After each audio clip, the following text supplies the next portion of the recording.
Hello, and welcome to another video by Rick Miracle, me, number 68, part 1. I have an interesting book here that I'd like to go over that I have been reading. You see all my highlights inside. And the topic we've been talking about lately are the actions of some Jewish people on planet Earth. I say some Jewish people because, like, even Christians, you got some people who are Orthodox, very serious Christians, and you got some people that are just Christians and go about their life and don't take it too serious. And some people who were raised Christian who now are agnostic or atheists or just don't care. Went New Age. Well, it's the same way with the Jewish religion. Not all Jewish people are the same. And in my opinion, a lot of Jewish people are opposed to Zionism. And Zionism, by its very name, means to rule the world from Mount Zion, Israel. They have a goal of ruling the world. Now that's a concern, and that I don't agree with. So if you want to call me I'm anti people who want to rule the world and tell the rest of us how to live and destroy us and rob us and cheat us. The work of all ages. The ongoing plot to rule the world from biblical times to the present by Peter Christian. There's an interesting name, Peter Christian.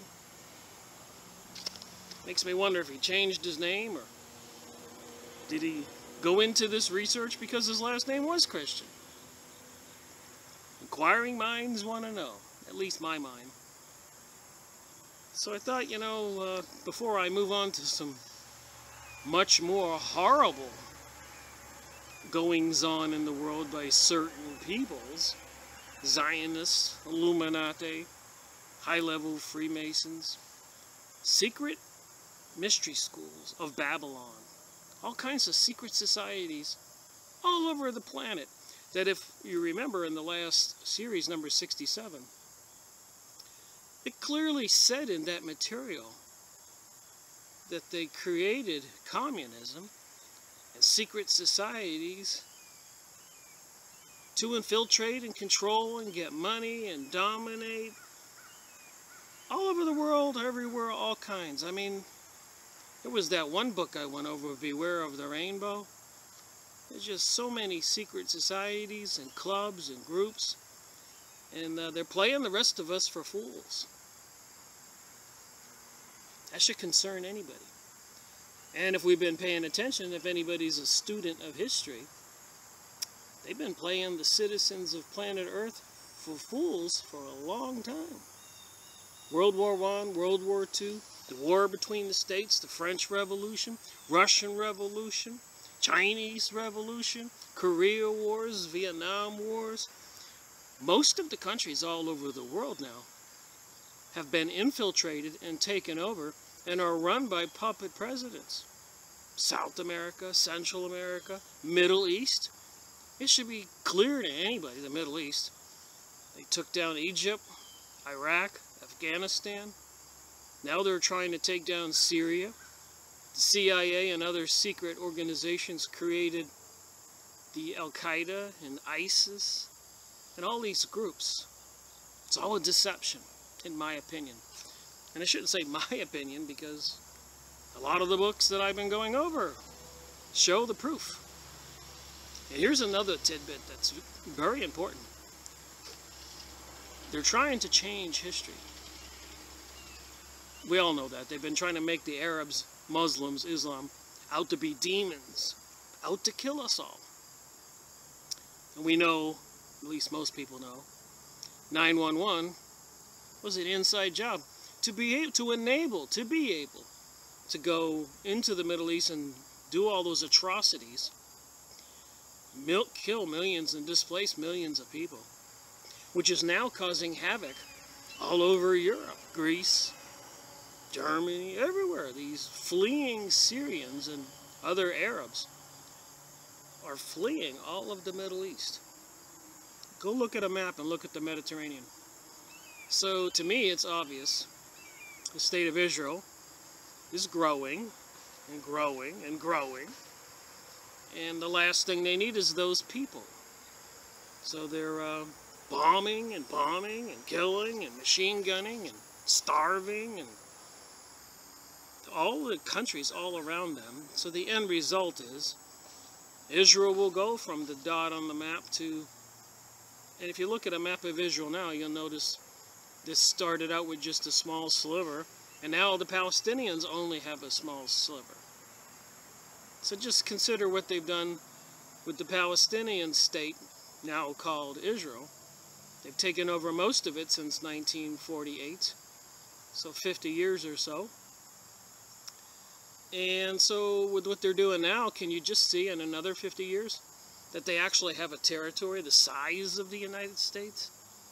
And if they've caused as much havoc and pain and suffering with a sliver of land, can one imagine what would happen if they owned a country the size of the United States? And now they're said to have 300 nukes, and they won't allow any inspections.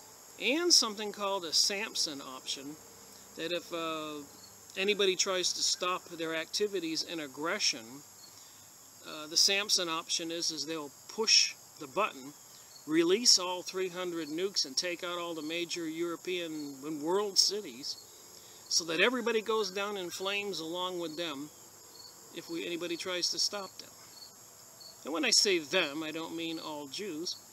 And in reality, I may not be talking about any Jews, because if you look at Revelation in the Bible, Revelation 9, I think, it clearly says, Jews who call themselves Jews but are not. So from my research, apparently, the Khazars from some country where the Ukraine is now, back in history, the whole nation, the king, selected Judaism as the nation's religion, which was basically much of Russia. It's a big territory. So these, they speak a Yiddish language, which is a mixture of German and Polish and Jewish, and Henry Ford wrote a lot about them.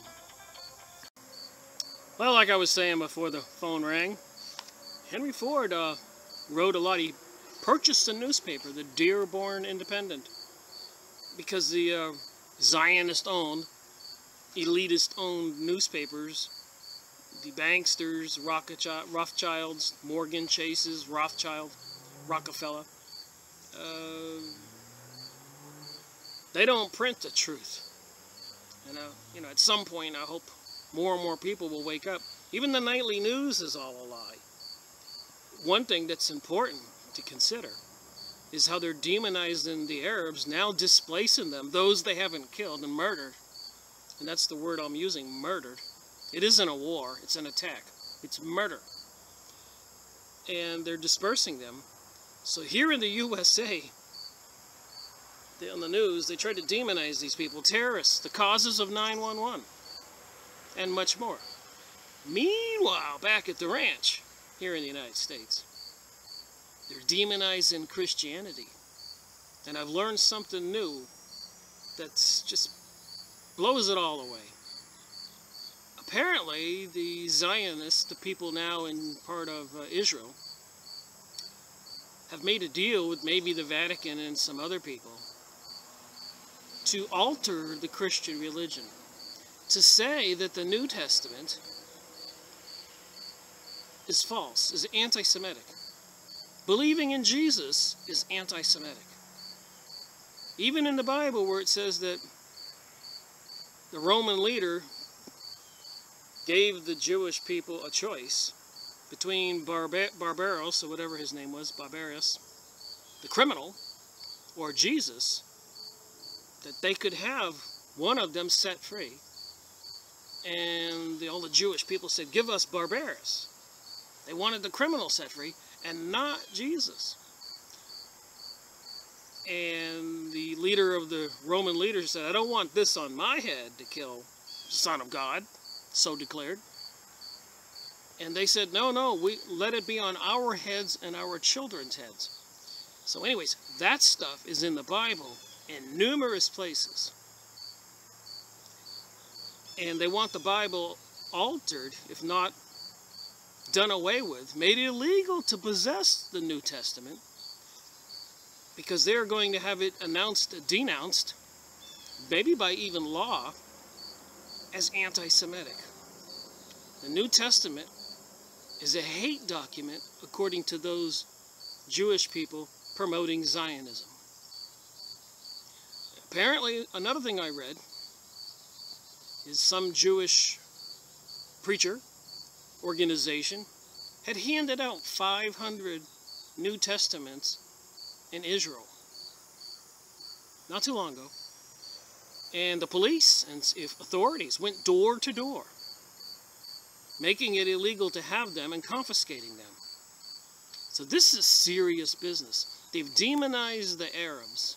I'm not even talking about Muslim and Islam, just Arabs. They don't, in the news, make a distinction to the American people or the European people or the world's people that, hey, you know, not all Arabs are Muslim.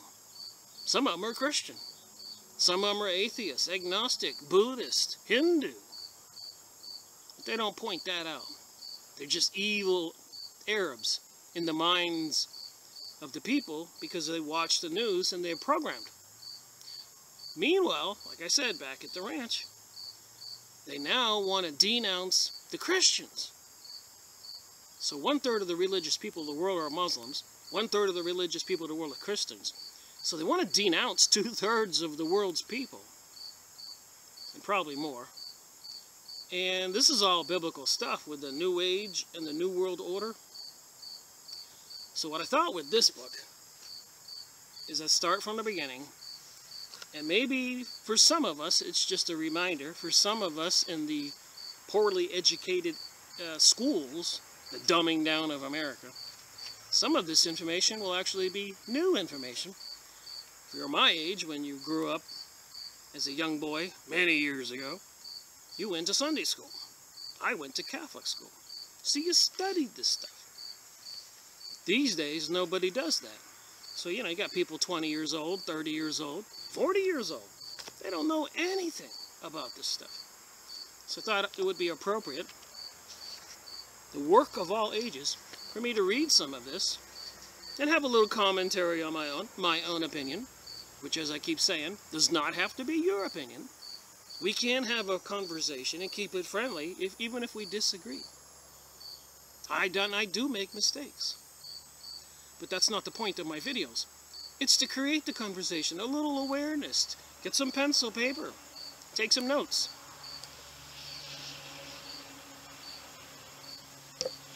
Look up stuff. Maybe go online. Buy the book. I'm not trying to take anybody's copyright. I want to do a book review. Read some of it. Discuss it. Motivate you to go buy the book and show it to other people. So anyways, moving on. Get on with the book. The work of all ages, the ongoing plot to rule the world from biblical times to the present. That's an important statement.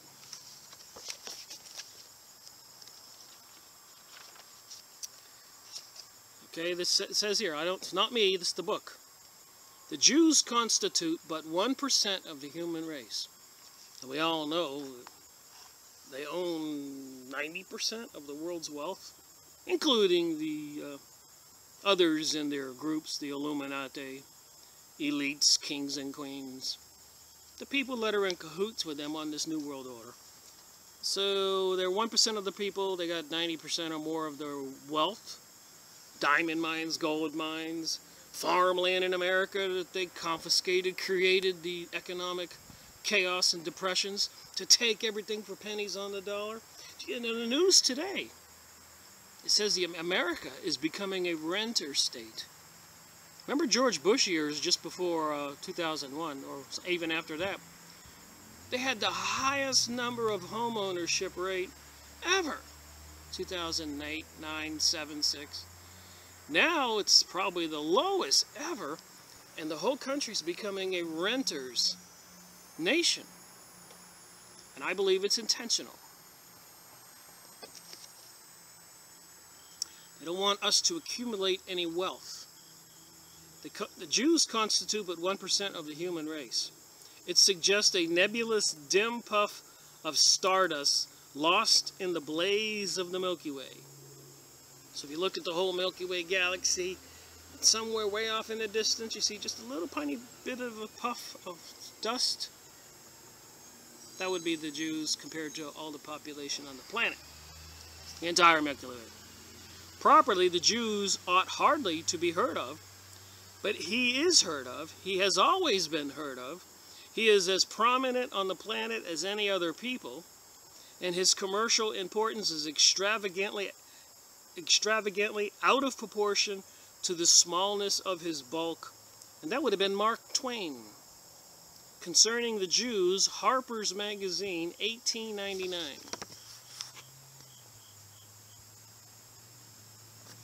So whether you believe what I think or not, that's what Mark Twain said in 1899. So published 2010. Interesting lineup here of the table of contents.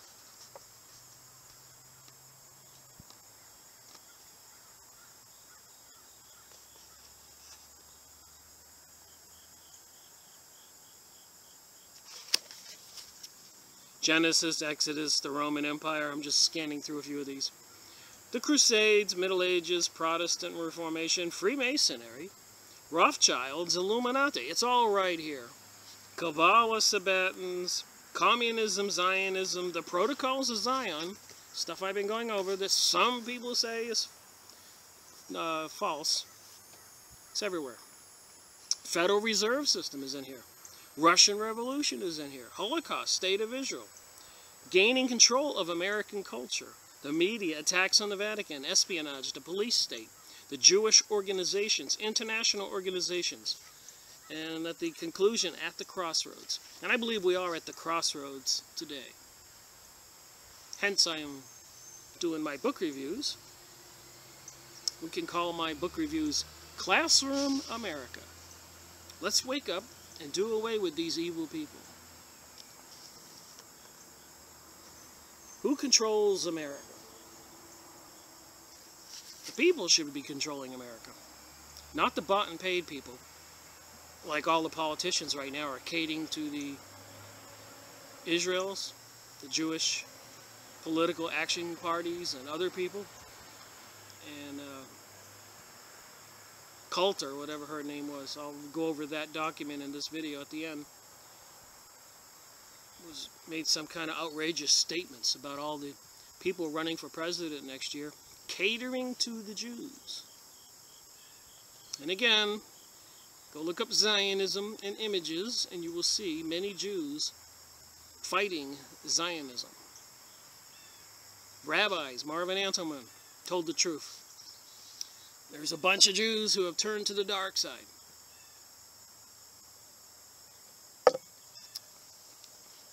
Long time ago, as we will see in the work of all ages. The Jews rule America now, so at last their story can be told, and their accomplishments can be set forth.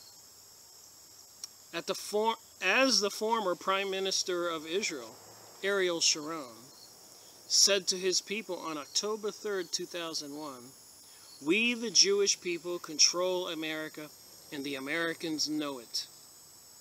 Well, I would say that a lot of Americans out there don't know it. If they did know it, there would be some Hades to pay. Now that they control the world's only superpower, they believe that nothing can defeat their ancient plan for world rule as set forth in the Hebrew Bible. Remember, they want to do away with the New Testament, the Christian Bible, and even say it's anti-Semitic because it tells the story about them wanting to and accomplishing killing Jesus. And as that Sarah Silverstein, I think that's that comedian's name, says on videos on YouTube that you can go watch, she dresses in black, nice looking middle-aged girl, and she screams on stage, "Yes, we killed Jesus, and if he came back, we'd kill him again." If you saw the video, you know what I'm saying. And I'm not reading everything, as usual. In America, they control the White House, the Congress, Wall Street, the media, education, the national culture. They own Hollywood, so yeah, they control the culture. America has become a Jewish nation in many respects, even though it is nominally, predominantly Christian, which they want to make as a crime, and they want to outlaw the New Testament book, the Bible, or alter all the stuff in the Bible, which then again won't be the Bible because they can't alter it. There are about 5.4 million Jews in America today, out of a total population of 300 million, so that's about less than 2%. Yet they predominate in banking, finance, real estate, government, the courts, laws, medicine, accounting, movies, television, newspapers, magazines, book publishing, and all other activities that influence public opinion. And people in high places have helped them get there, and they use deception, murder, theft, and every other tool to get where they are. Make no mistake about it. We'll go over some more of Henry Ford's books that expose some horrible stuff. Back in 1928, after World War I, the New York, the Zionist Jewish folks, the elitists, the banksters, the ones controlling President Wilson and stuff like that, trained and sent in some people into Russia to kill the Tsar and his entire family. And they took over all of Russia, the Bolshevik Jews. And some say 100 million Christians and other good people, not all just Christians, but non-Jewish, tore down all the Christian churches, but not the Jewish temples. 100 million people. 25 million admitted to in one of the Israeli major newspapers, the Jewish newspaper. 25 million. So if you go look it up on the computer, Google Bolsheviks killing 100 million in Israel, you'll get a good amount of results, and you can preview some of those results and see the different sources. So here they are killing, if they did, 100 million or more, a lot through starvation. So can you just imagine what happens if they create a revolution here in the United States, cut off the water, the electricity, the food supply, the transportation, the banks, the money? How many people will starve to death in the United States of America? Will there be a repeat of what they did in Russia? So, anyways, 100 million. 1917 to 1928 or something. 10 years, plus or minus. So then we move on to World War II, where they say 6 million Jews got killed. And I think it was the good Jews killed by the Zionist bad Jews, who may not be Jews at all, to take over the world, the New World Order. And then they're going for reparations and all kinds of legal actions, and continuing this chase and this stuff in the media. 1946, the war ended. So 55, 65, 70 years. It's relentless. Lawsuits, reparations. For 6 million Jews that were killed. But 100 million were killed, Christians and other people in Russia. And nobody's getting any reparations or making that in the news. It's because the Zionist Jewish folks own the newspapers and own the countries. They don't want the bigger thing in the news. They want the smaller thing in the news and push everything to the limit that they can. And I'm not trying to be anti-Jewish. I am anti-Zionist and anti-New World Order people and anti-trying to kill all the Arabs and anti-trying to make Christianity a hate crime or anti-Semitic New Testament document. Anti-weapons, anti-nuclear bombs and Samson option. Anti-2% of the people owning 90% of the resources, controlling all of our politicians. Yes, I'm anti all that. I freely admit it. Who wouldn't be? I think it should be a diverse amount of people across this country, owning farms and ranches and factories, run by people like me and you, and our fathers, and handed down to our children. Quality merchandise, quality food, not Monsanto food. Quality water supplies, quality shoes, quality clothes, made in America, made in Mexico, made in Brazil. I want people all over the world to be making stuff and being proud of what they do, not being slaves. I'm anti-slaves. All right, going to page 8. Sometimes I never get anywhere in one of these books by the time a half an hour is gone, or an hour. They believe they are intellectually superior to the Goyim. It is fitting that they should rule us. And they do say that they are intellectually superior to us. They say in some of their books that I've read that they have a higher IQ. And they say in some of their books, that one book I went over recently, we should probably look at again, that everything that was ever invented, everything that was ever done, they did it. And we, the rest of us on the planet, should be on our knees thanking them, appreciating them, because they did everything. Meanwhile, back at the ranch, they put fluoride in our water. And Harvard did a study, you can look this up, don't believe me, that the fluoride in the water lowers the IQ. So, and then, of course, they're controlling our school children with the schools, and they own the media. They're dumbing down America. Everybody knows that term.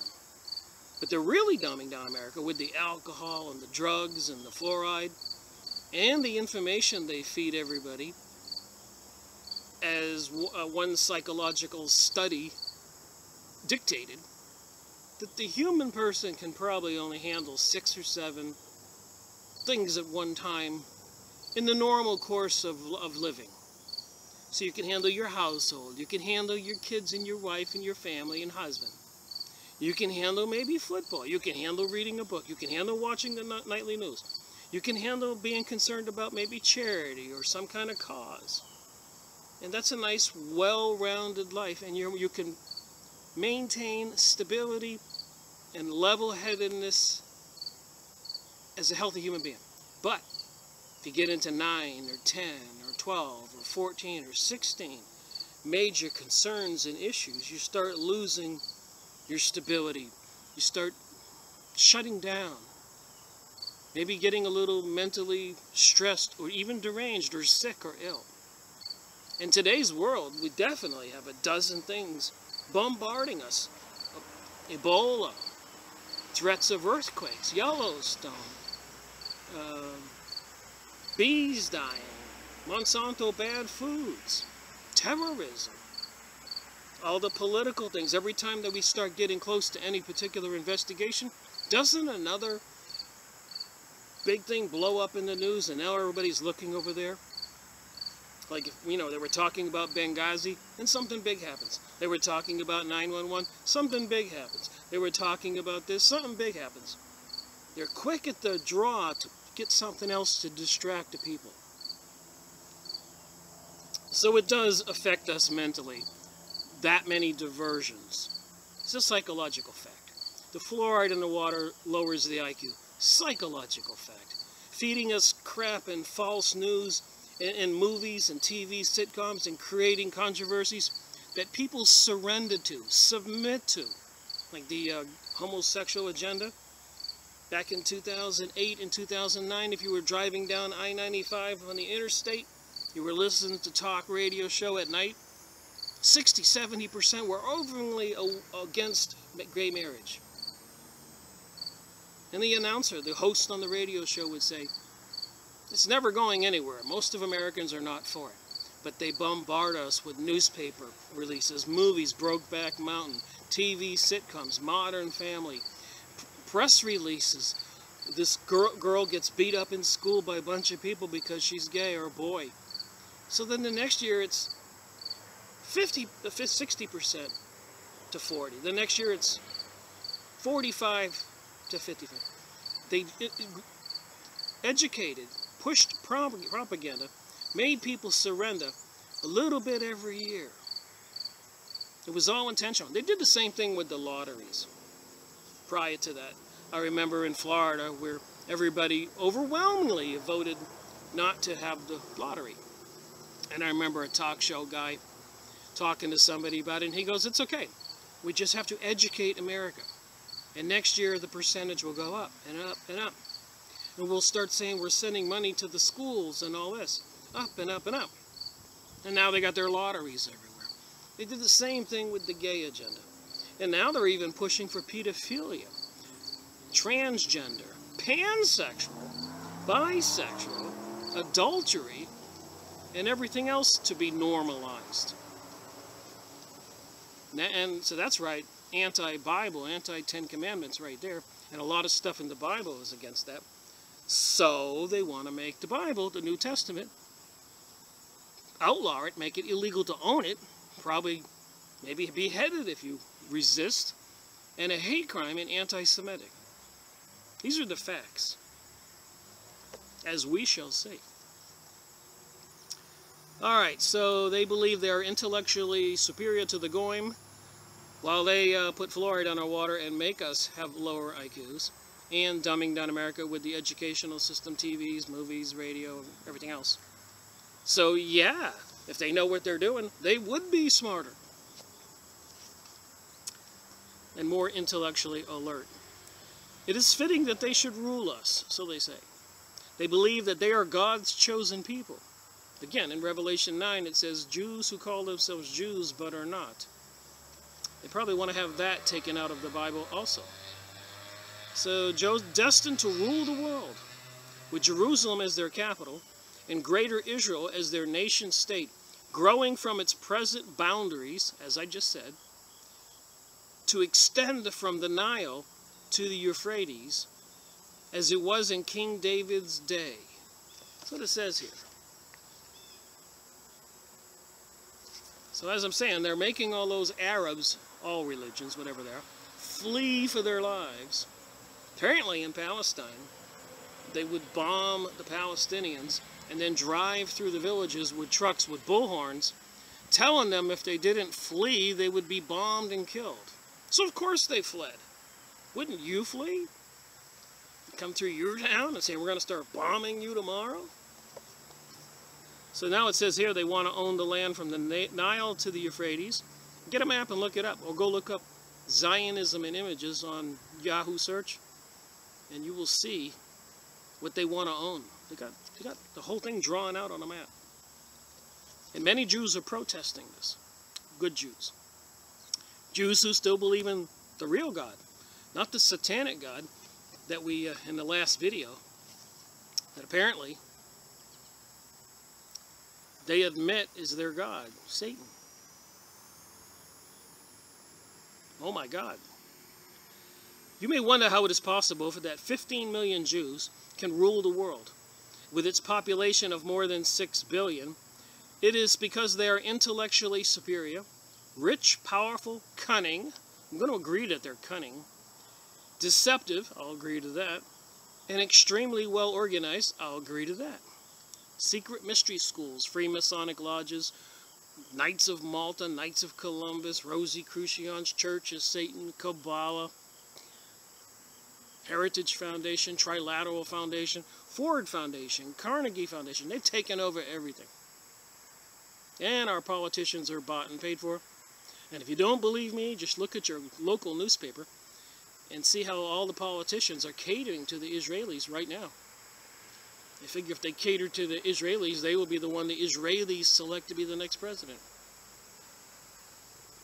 If anyone says anything against their religion, against Israel, against Zionism, or against any Jewish individual or group, they instantly attack him or her as anti-Semitic in their controlled news media, and they withdraw their financial support. To criticize them is to commit political suicide. And again, there's another thing. I keep catching these words. A lot of people don't know this. But all the Arabs are Semitic. The Mayans are Mayans. White people are white, Nordic, Anglo-Saxon. American Indians are red, American Indian natives. India from India, Hindus are Indian. Chinese are Asian, Oriental. Arabs are Semitic. So if the Jews have the same blood as all those Arabs, which the real Jews do, they've all lived there for thousands of years, of course they would. So if you're anti-Semitic, you're basically anti-Middle East. That would include all of the Arabs, and the Palestinians, and the Jews. So how can anybody be anti-Semitic? It's a trick. It's a lie. It's a name they can call you to make you cringe and be afraid. I don't hate Arabs. I mean, didn't we watch Aladdin and Aladdin's lamp when we were children? And all kinds of wonderful things come out of the Middle East. It's a major part of the world. It's where the human race came from. It's most of it. Way back during Noah's flood. So how can anybody be anti-Semitic? I guess it means you'd have to just be anti-human. And of course that would be stupid. Anti-self? I hate me? You know, that would be crazy. But apparently the Jewish people, the ones who don't like what's in the Christian Bible, their Bible, that they had Jesus killed, they now want that part of history erased. And it's probably illegal in Israel today to have the New Testament. You get in a lot of trouble. From what we went over in that recent book, The American Jew in Israel, and then the Jewish Utopia we went over by Professor Higgins, reviewed by Robert Williams in The Ultimate World Order. Money is the root of their power. For many centuries, they have become the leading bankers. The Rothschild family keeps a low profile. And notice in all the news and all this chaos and anarchy going on in the Middle East, they don't mention Israel. They keep that out of the news. Even though, as Prime Minister Sharon said right in this book, if you go look that up on the internet, you're going to get millions of results. I printed that out and showed that in previous videos. So they rule the world, but they don't want anybody to know. But everybody knows, but if you talk about it, their anti-defamation leagues are going to come after you. They might even send in an assassin to kill you. These people are like the mafia. They probably are the mafia. There are many other powerful Jewish banking families: Loeb, Siegelman, Baring, Schiff, Sassoon, Warburg, to name just a few. They have gotten control of the central banks of the world, and from this, their country's wealth and economies, by their ability to create money out of thin air. They own our Federal Reserve in 1913, December 21, while all of our senators and representatives were on vacation. Once they took over our bank, they basically took over our country. In 1913 and 1914, 6 months later, World War I started. So it is my position that they couldn't have had World War I without taking over our money supply, creating the Federal Reserve, which is not a federal organization, and controlling our president, Mr. Wilson. And they were all gearing up for war before the American people knew anything about it. They knew what they were going to do. They knew they were going to deceive the people.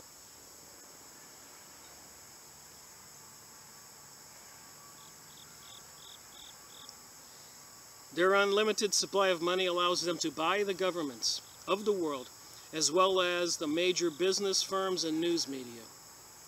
I will now share with you how their alleged intellectual superiority was able to overcome the other peoples of the world, starting in ancient times. Now that they control the world's only superpower, the USA, they believe that nothing can defeat their ancient plan for world rule as set forth in the Hebrew Bible.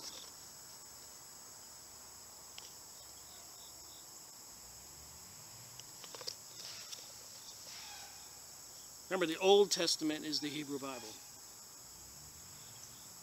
And they were given the land of Canaan in Israel, supposedly by a god. But it was contingent upon them obeying the covenants, the laws. They didn't obey, so their inheritance was taken away. They neglect to let everybody know that. And then when Jesus came, there was a New Testament which replaced the Old Testament. Get it? Got it? And interestingly enough, this New Age that they would have everybody believe is New Age is actually ancient. We've all heard of witches being burned at the stake, pagan religions, many gods, moon gods, sun gods, all this stuff. So they're reinventing the wheel, so to speak, basically teaching what they taught in these secret mystery schools where people under threat of death if they told this stuff to the public. They're now feeding it to the public as a disguise as the New Age. And they're also doing the media propaganda to get everybody to hate Christianity, saying that these people are haters and standing in the way of free love, including pedophilia and getting changed sexes. And what was that they did in one school that I went over? That the boys would come to school dressed as girls, they could, and the girls could come to school dressed as boys. Gender bender. It's all planned. If my videos say anything, the truth is it's all planned. And remember, you know, the dude in the garden who tempted Eve with the apple. Whether you believe all that or not, it's neither here nor there. But let's be reminded that he is a snake fellow. See the snake around the tree?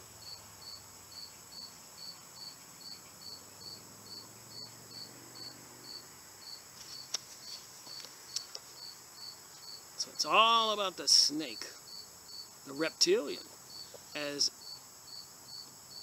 David Icke would say, and many others, that these creatures, these blue bloods, reptilian, maybe are really not all human.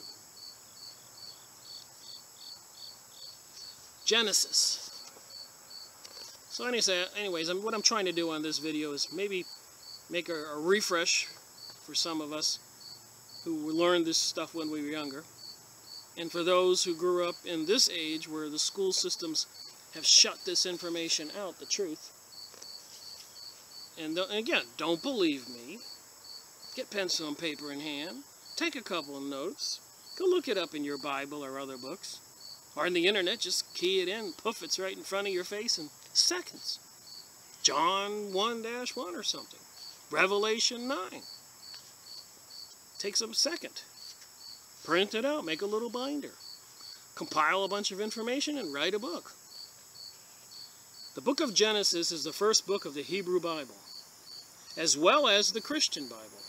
So it's the first book, creation of mankind, in the Old Testament, and it's the first book in the New Testament. So I guess creation didn't change. It starts with the stories of the creation of Adam and Eve, Cain, Abel, and Seth, and their descendants to Noah and the great flood. The Lord promised an everlasting kingdom if he and his people would obey the Lord's commandments.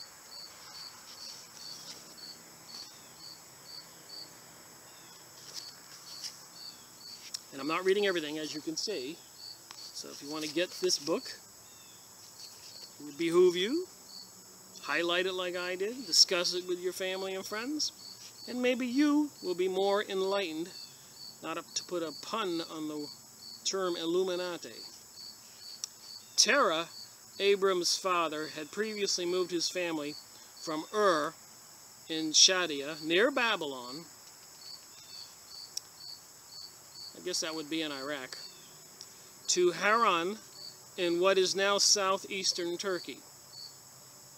So Turkey's on the northern side of the Mediterranean. As the Lord commanded, Abram moved to Canaan, that would be around Jerusalem and Israel, taking his wife Sarah, later called Sarah, and his nephew Lot. This has all happened back in ancient times, it's in the Bible. The Lord told Abram in a dream that his offspring would be aliens and slaves in a foreign land. The Lord, God, told Abram in a dream that his offspring would be aliens and slaves in a foreign land. So aliens would be like Mexicans coming to America. The ones who didn't do it legally would be illegal aliens. Or if you came here from anywhere illegally, you would be an alien. So he said his offspring would be aliens and slaves in a foreign land, and that would probably be the Hebrews who were enslaved by the Egyptians, and would be oppressed for 400 years. This land, of course, was Egypt. 15-18 to 21 in Genesis, I guess. On that day the Lord made a covenant with Abram, saying, "To your descendants I give this land, from the river of Egypt to the great river, the river Euphrates." Remember, they have a big eye on a huge portion of the Middle East as their new country. The land of the Kizites, the Kenuzzites. Moving on, the Hittites, the Perizzites, the Raphaim, the Amorites, the Canaanites, the Gazishites, I can't even say these names, the Jebusites. This promise was not fulfilled for several centuries until the days of King David. In chapter 16, we learned that Sarah, in Genesis, was barren and that Abram had a son by Sarah's Egyptian slave girl, Hagar. The son was Ishmael, who was to become the ancestor of a large family, and by some accounts the ancestor of the Arabs. See what I'm saying? The Arabs are all ancestors to these people. They're all Semites. So when they want everybody to demonize the Arabs, we're demonizing Semites. And this is owned by the Jewish Zionist elitist bankster, Illuminati, Freemasonic, witchcraft, Kabbalah, haters of humanity, worshiping Lucifer people, are making all the Americans and worldly people hate the Arabs. And they want to do away with them and have all that land. Genesis 17, 1-22, expands on the covenant. When Abram was 99 years old, the Lord appeared to Abram and said to him, "I am God Almighty. I walk before me, and be blameless. And I will make my covenant between me and you will make you exceedingly numerous." Then Abram fell on his face, and God said to him, "As for me, this is my covenant with you. You shall be the ancestor of a multitude of nations." And it goes on, I'm skipping stuff here. You can get the book. "And I will give you and your offspring after you the land where you are now an alien, all the land of Canaan." So just a little biblical background. You don't have to be a biblical scholar to get this. Okay, "Every male among you shall be circumcised. You shall circumcise the flesh of your foreskins, and it shall be a sign of the covenant between me and you. Throughout your generations, every male among you shall be circumcised. When he is 8 days old, including the slave born in your house, and the one brought with your money from any foreigner, who is not of your offspring, both the slave born in your house and the one bought with your money must be circumcised." It's just interesting to me that the Lord God Almighty condones slavery. I find that a little suspect. But what do I know? As the Lord promised, Sarah bore a son and was named Isaac, as the Lord had directed. Several years later, the Lord decided to test Abraham, telling him to sacrifice Isaac. Remember, this is Old Testament. And the New Testament, after Jesus Christ's missionary ministry, since he was 30 to 33, and then the writings and all that, replaced the Old Testament, according to us Christians. But the Zionist Jews who want to rule the world say that the New Testament is null and void, was a anti-Semitic document and a fraud. And we know how these people behave, killing all the Arabs and owning all the businesses worldwide. owning the banks, causing depressions and recessions, and basically being very evil, the ones that are doing the bad things. And many good Jewish people have been writing books and speaking up and dying trying to warn the rest of us, the ones who follow God. Although Abraham was greatly disturbed by the Lord's command, he set out to do as he was told, to kill his son. The Lord was pleased with Abraham. In Genesis 22:16-18, the Lord said, "Because you have done this and have not withheld your son, your only son, I will indeed bless you, and I will make you the offspring as numerous as the stars." And it does make me remember that God himself sent Jesus, and Jesus died on the cross so that our sins could be forgiven. So it is taught. So God in the flesh, God let Jesus be here in the flesh, the soul inside was in the human body, die on the cross for the human race. So as a spiritual being, one would have to say Christ Jesus must have really loved the human race to do that. Yes? No? "In your offspring shall all the nations of the earth gain blessing for themselves, because you have obeyed my voice." Okay, we know that the decadency going on now and the satanic teachings, witchcraft, Illuminati. Specifically, these people go out of their way to break a commandment every day, including sacrificing humans and all kinds of other horrible things. So as we good people try to obey the commandments, and believe me, none of us ever do, we're sinners. You know, maybe small things every day, jealousy, coveting what somebody has, not speaking up and telling the truth about something we know that could clear somebody of some accusation. Maybe seeing something and taking it, stealing a little thing. Lying to our wives, or people lying to their husbands, cheating, adultery. And of course, let's hope most of us haven't done any murders.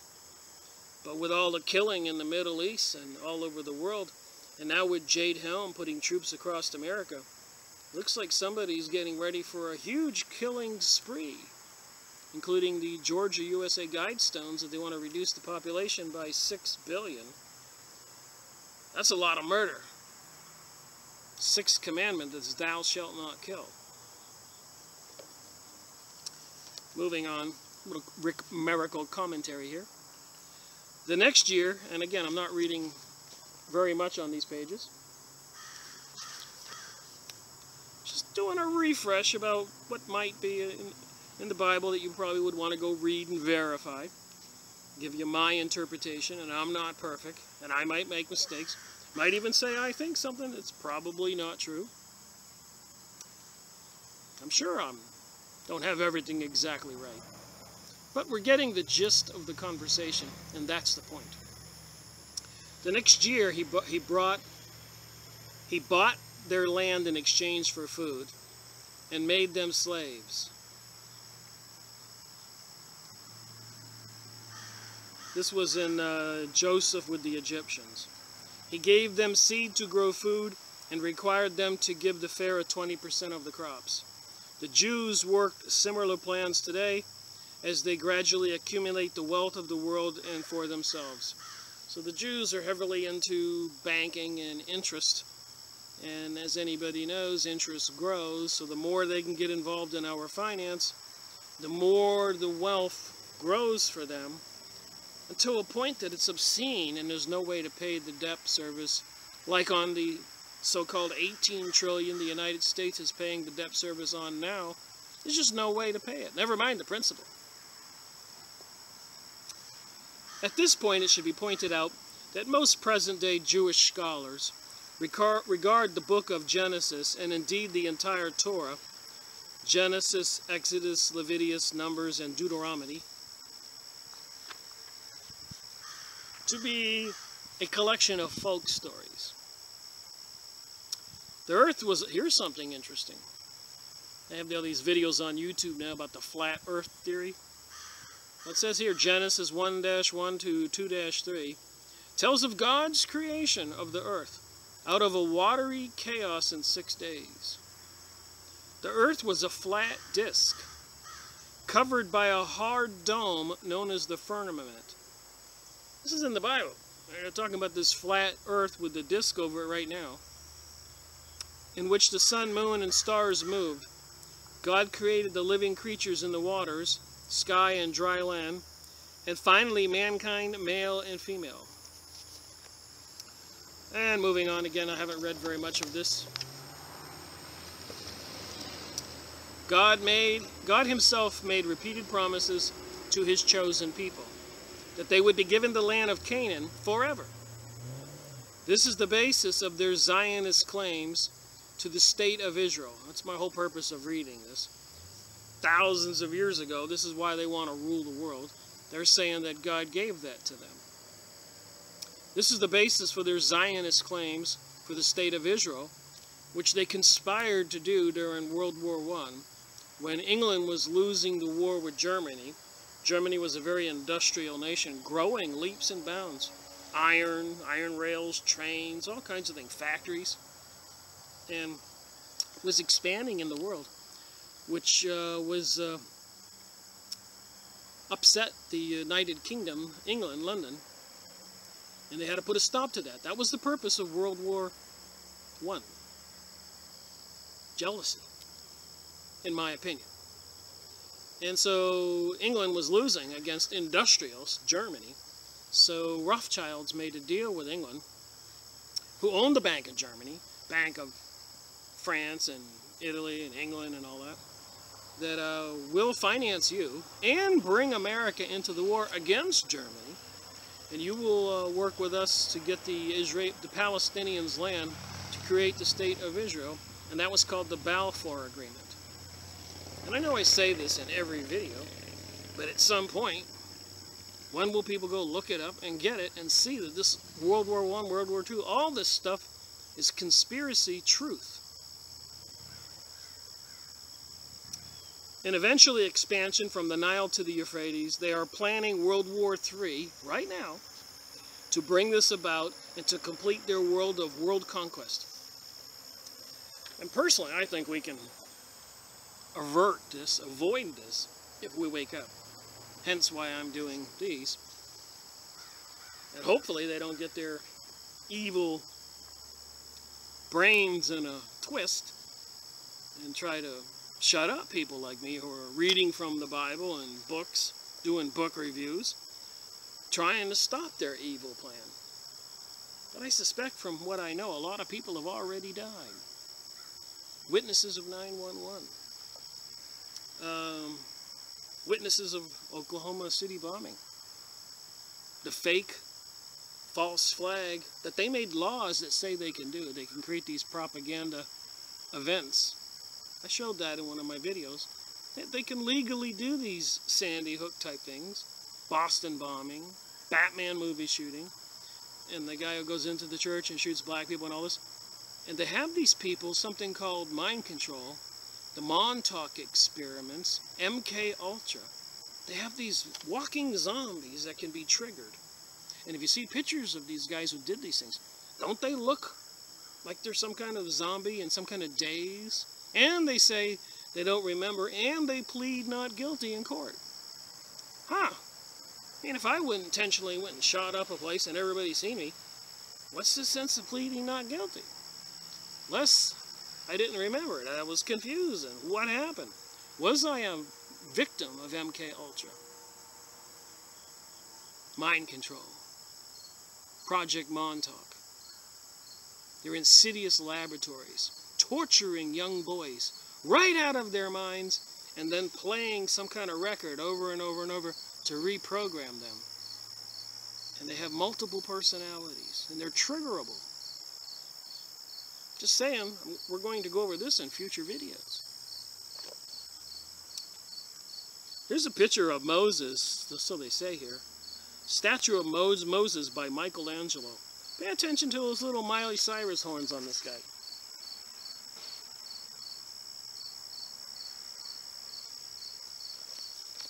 Weird. Exodus.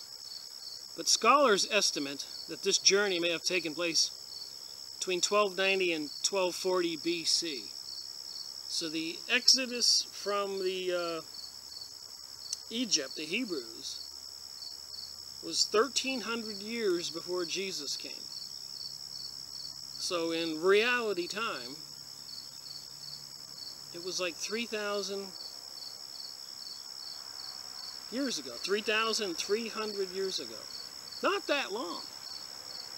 That the Hebrews were helped to escape the Egyptians and the Pharaoh. 3,300 years ago, about. And least we forget, if you watch the movie Moses or any of these TV shows, and Moses throws down his cane, and it turns into a big snake. And the Pharaoh looks at his magician on his left and his magician on his right, nods, and they throw down 2 canes, and 2 snakes come up. And Moses' bigger snake eats the other 2 snakes. And then the plagues, and the river turning red, and the parting of the seas. What I'm trying to say, apparently these magical events happened 3,300 years ago. And then 2,000 years ago, when Jesus came, we know that when he was walking through the streets, whether somebody was blind or deaf or couldn't walk or possessed, he was healing them or casting out demons. And I say this stuff for a reason. It's you can call it magic if you want. One of the acts of God, and many more things. So throughout all of the Bible is what I'm trying to say. This stuff is in there.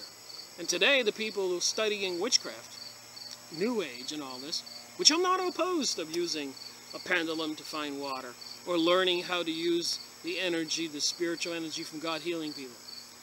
I don't think all that is evil. The shamans in Peru, Mayan shamans, Russian shamans, Aborigines in Australia, taking drugs, the American Indians, and going into a trance and leaving their body and going to the spirit world and getting a cure or a solution to a tribal problem, coming back, telling everybody.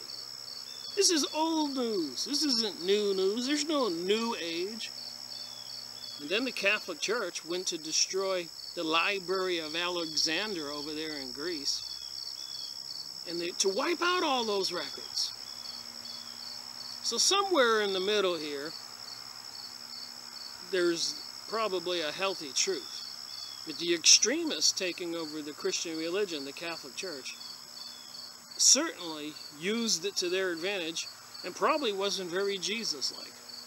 And then the Luciferian people are definitely trying to destroy Christianity and rule the world and promise the people everything, when any fool knows that they have no intent of keeping those promises. They're used in the ignorant masses to help them get their new world order and destroy the healthy culture of the world, Europe and America, everywhere. So we have the evil people in charge of the world right now, is what I'm trying to say.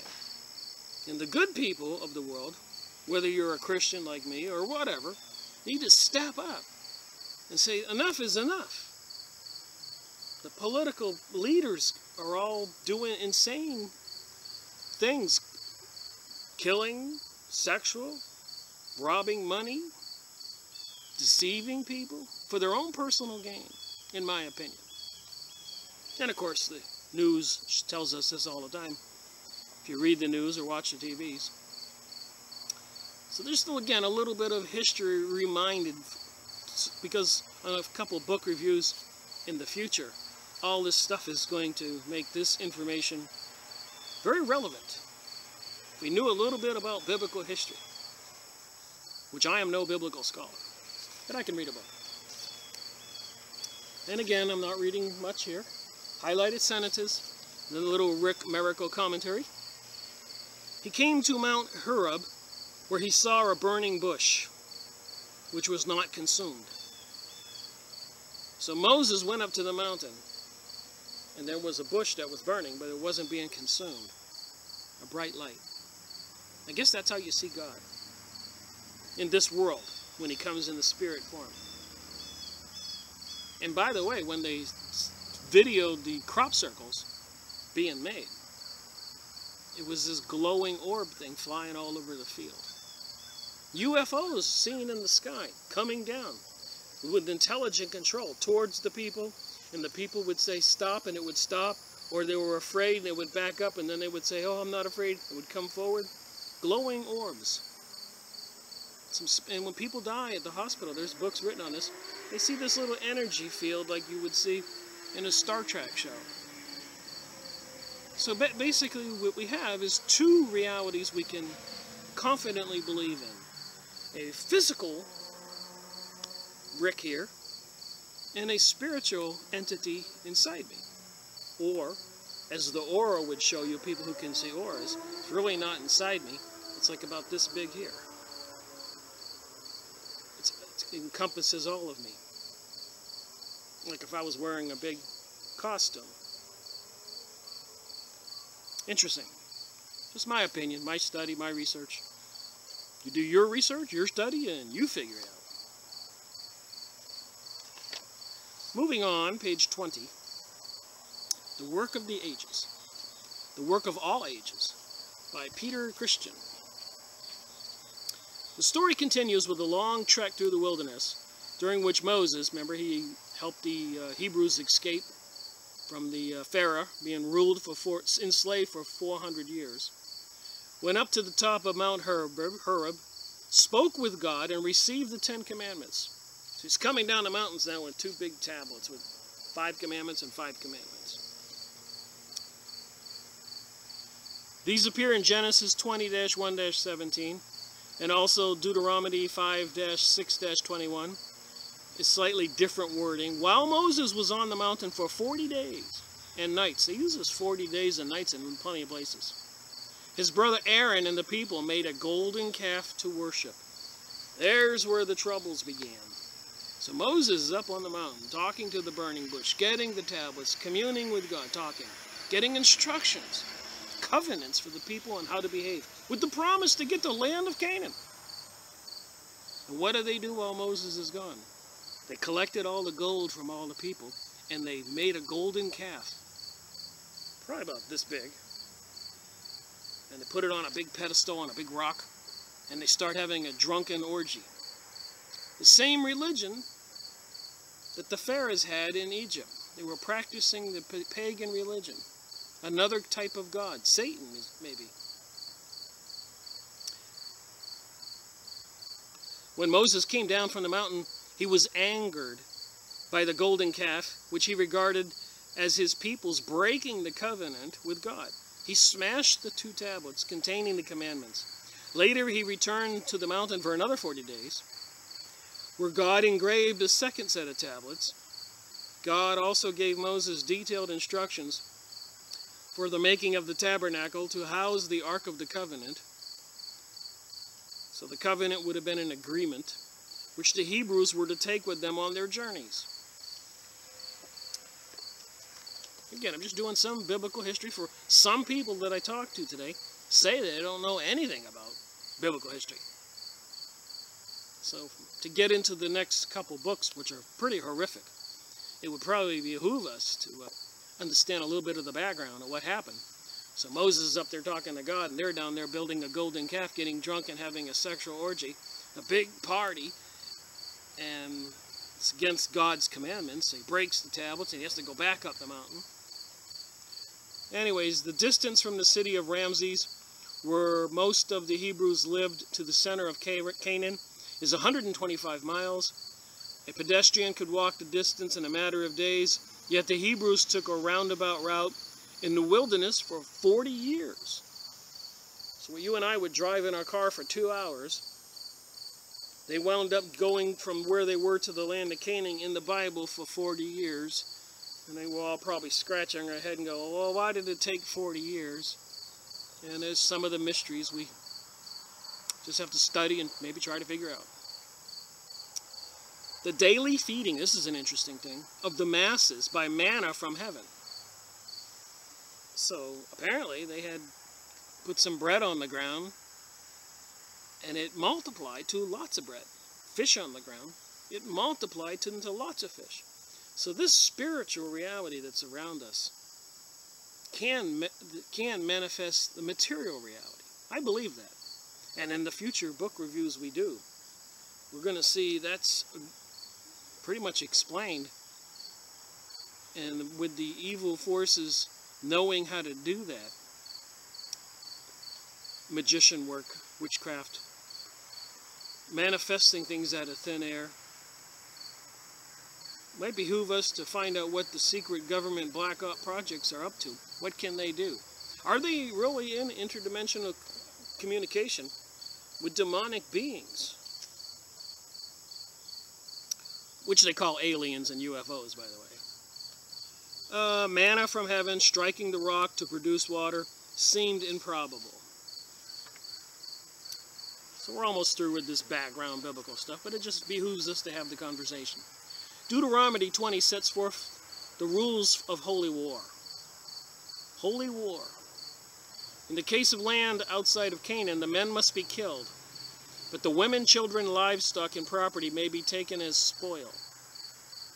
But different rules apply in Canaan. So outside of Canaan, you can kill all the men, but take the women and children and everything else, livestock, as spoil. But inside of Canaan, oh my, verses 16 through 18 state the following. But as for the towns of these people that the Lord your God is given you as an inheritance, you must not let anything that breathe remain alive. You shall annihilate them. And I highlighted this. And I thought, how apropos is that to read, that's in the Bible, in the Old Testament, telling these Hebrews, Jewish people, I guess, that want to rule the world, that God told them that you must not let anything that breathe remain alive. You shall annihilate them. To put that into perspective,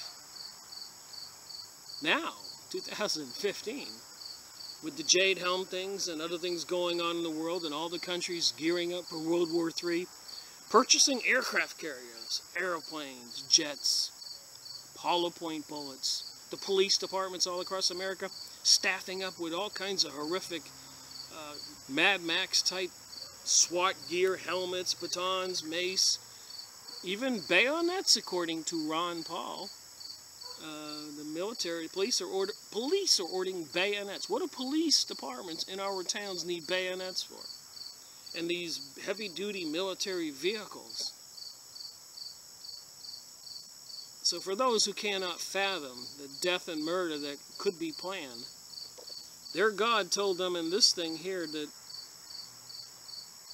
you must not let anything that breathe remain alive. You shall annihilate them. Just as the Lord your God has commanded, so that they may not teach you to do all that is abhorrent things that they do for their gods, and you thus sin against the Lord your God. So they didn't want these people to remain alive, so that the Jewish people, Hebrews, would learn to do the sinful things that these people were doing. So apparently God is not completely happy with people who do sins, but the Jewish Zionists who control the world right now, who are promoting all this sinful activity all over the United States, homosexuality, even pedophilia, bisexuality, pansexuality, have sex, have a big orgy with everybody. And it was the Zionist Jewish people during Henry Ford's time, 100 years ago, whatever, who were the instigators in the 1940s or 60s of the swingers groups. Did you know that? And I'm no prude, gosh. I've been on my sailboat and had backyard barbecues, drinking beer, a bunch of girlfriends are over and friends, and we're having a party. We didn't have a drunken orgy. And I never wanted to be an adulterer. And I never wanted to be gay. And I never wanted to get my sex changed. And I generally tried to be a decent person. But we all are not perfect people. But then again, and I'm not trying to be a preacher here, I'm saying what I believe and what I've read, that when God's Son died on the cross, it was so that we could be forgiven our sins and escape all this horrific future activity that's supposed to come by believing that God came, by believing that he died on the cross. And that's not hard to believe when it's all written in many documents, because the Bible is made up of many ancient books. It's not one book. They compiled many books, different writings from this group or that person and this throughout history to make one document, like me doing 68 series of Freemasonry and Satanism, because I didn't want to read one book and render an opinion. I would read hundreds of books and try to get it in my head what's going on. It's like putting a puzzle together, but there's no label on it. Your friend gives you a puzzle, go, hey, here's a puzzle. What is it? I don't know. And you start putting it together and you get the outline done. You can't figure out. You see some water, maybe a tree over here. You keep going. Oh, maybe it's a frog. And keep going. No, it's not a frog. Oh, maybe it's a clown. You keep going. No, it's not a clown. I'll find out it's a Civil War thing with a cannon or something. And when you read a lot of books and study a lot of material, opening up your mind, not being closed-minded, you get a better view of reality. With Jesus casting out spirits or healing people who have the plague, leprosy, blind, death, raising people from the dead. And before that, with Moses in Egypt, parting the sea, locust plagues, those grasshopper things, and the river turning to blood red, and snakes turning from canes, and many different things. Because remember, if you get a microscope and look at your arm, or this chair here, and zoom, zoom, zoom, zoom, you're going to see moving little atoms and molecules. So everything behind me, everything you see, even me, is just a mass of moving particles that stays in this configuration for some very interesting design that makes this matter. Holds everything together like the tree and the blades of grass and the leaves, these glasses, my hair, my shirt. But the real reality is the spiritual reality. And apparently the spiritual world, God, and the entities there, because like Jesus said, in my Father's world is many mansions. So they have somehow figured out how to create this world we live in, which may be a flat disc with a dome over the top, like a giant holographic projection for our benefit. To live like humans, experience life. Love, pain, suffering, food, water, sailing, whatever. And a choice to do good, be of service to others and care, or to be selfish and be service only to self and kill and take and get whatever we want. And we don't remember that spiritual world we come from. It's just a theory of mine, and made up of all the information I know. Go on YouTube right now, put in flat earth theory, and they got many videos of people explaining that we're on a flat disc with a dome over the top.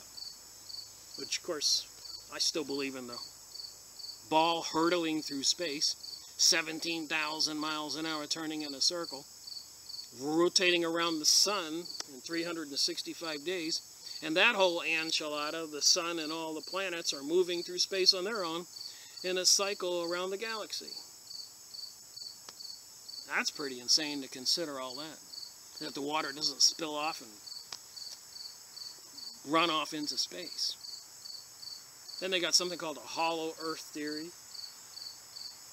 So in the future videos, having this conversation and remembering it, some future books I've read are going to make more sense. As insane and out there as they are, with the UFO thing and the alien thing, the satanic symbolism by all the movie stars, sixes and devil signs, somehow all this stuff's got to come together. Alright, so now the Jews left Egypt, traveling for 40 years, and then they have to conquer Palestine area, called Canaan back then. The conquest of Canaan. Alright, here we go. Producing the, having reviewed some pertinent portions of the Torah, that would be the Old Testament books, let us now turn our attention to the next major section of the Hebrew Bible.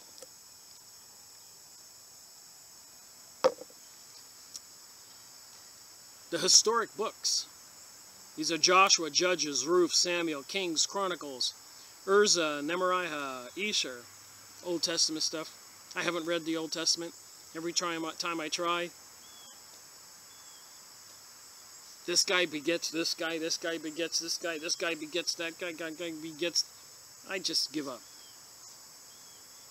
Maybe one day I'll figure it out. Anyways, so the Old Testament, producing the Septuagint, another type of book, the Book of Kings, was divided into two books, Kings and Kings 2, the Book of Chronicles, 1 Chronicles, 2 Chronicles, and Era and Nehemiah was likewise divided into two books. So the Old Testament has two books. We're talking about the conquest of Canaan. I'm just trying to make this brief. I only looked at 2 sentences there or so. And here I'm only reading a little bit. The Jewish calendar has a very long history. The Jewish calendar is not the same as our calendar. Their calendar goes back 3,300 years. Our calendar is 2015, which I think is another appropriate, interesting conversation for those people who don't want to believe in Jesus and that part of history. Our calendar is based on his birthday. It's 2015 because it's 2015 since he was born. In the United States of America and most of the Christian world, our calendar is based on that. If it were not the case, our calendar would not be based on that. Wouldn't it be crazy if the Pope who comes to America next week on the 23rd, this is Friday, so it's next Wednesday, 7 days, 6 days, and he says, hey, we're going to give up the New Testament. We're going to change to the Zionist calendar. The New Testament was a big lie. We figured that out. Should have never had a crusade. Killed everybody. Made a big mistake. Sorry about that. But what people do. 2015, that's the year it is now, because that's how long since Jesus was born. Anybody who says they're not a Christian should probably toss out the calendar. You can't use the calendar. It's the calendar since Jesus' birthday. A little sense of humor there.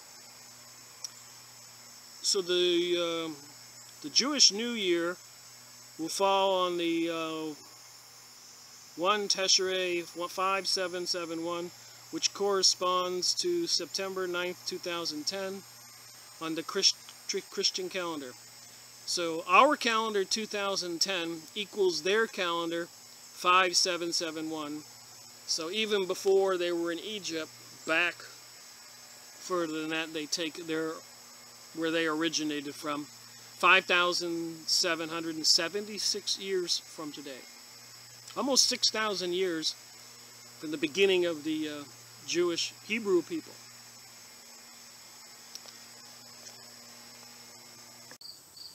All right, moving on. If you've been paying attention to the news, you know that they want to rebuild King Solomon's temple. This is all about ancient history. Page 28. Israel reached the height of its expansion in the reign of King David, who ruled about 1000 to 961 BC. So that would be 1,000 years before Jesus was born. Even in his reign, the land of the Philistines, which were on the coastal area near the modern Gaza Strip, in the land of the Phoenicians near modern Lebanon was never under permanent Israelite control. Stuff you don't know. The United Kingdom of the Israelites lasted for less than a century, 1020 to 922. So 98 years. The northern kingdom of Israel split from the southern kingdom of Judah and was defeated by the Assyrians in 722 BC. The southern kingdom, Judah, fell to the Babylonians in 597 BC. So there's been a lot of warring and battling in the Middle East for thousands of years. It's going on today.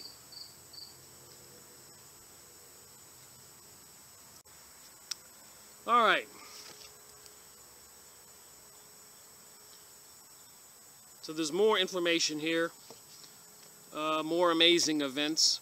The first of these was the opening of the Jordan River, allowing the Israelites to cross on dry land, reminiscent of the crossing of the Red Sea in Egypt. So I didn't know the seas were parted twice. Some high powers can make some interesting changes on the planet if they can part the seas. The Israelites besieged the city. They marched around it for 6 days. These are stories that are in the Bible. On the 7th day, they blew their trumpets while marching around the city, and amazingly, the city walls fell. The inhabitants and the livestock were slaughtered. Well, the Israelites were slaughtering a lot of people. And apparently, if we understand technology today in 2015, when they were marching around the city and blowing trumpets, they were creating vibrations. Nikola Tesla technology.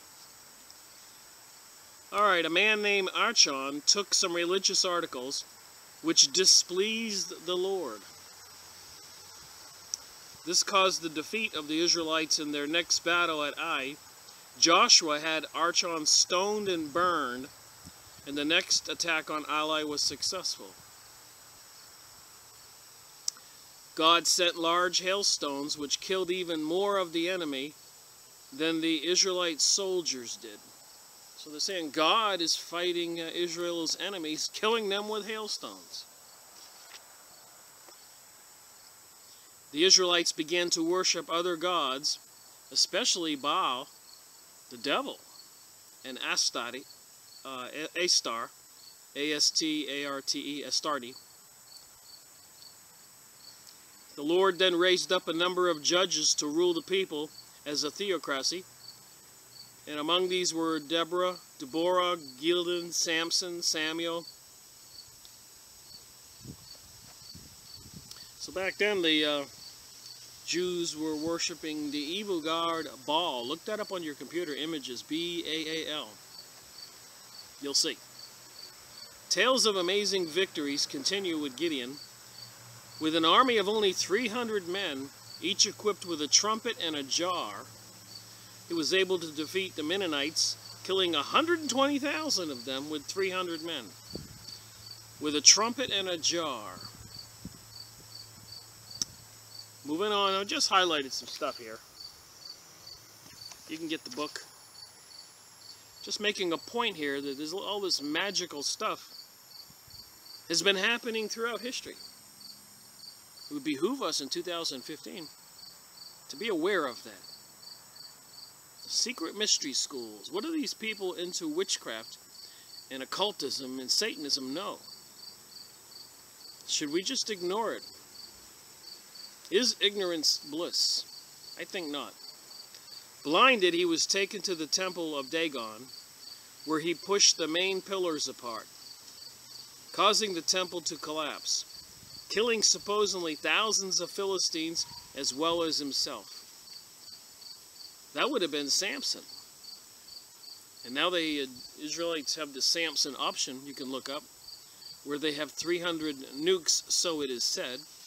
And the Samson option is if anybody tries to stop them in their pursuit of world domination, and mass murdering large amounts of people, I suspect, depopulating the planet via the United Nations.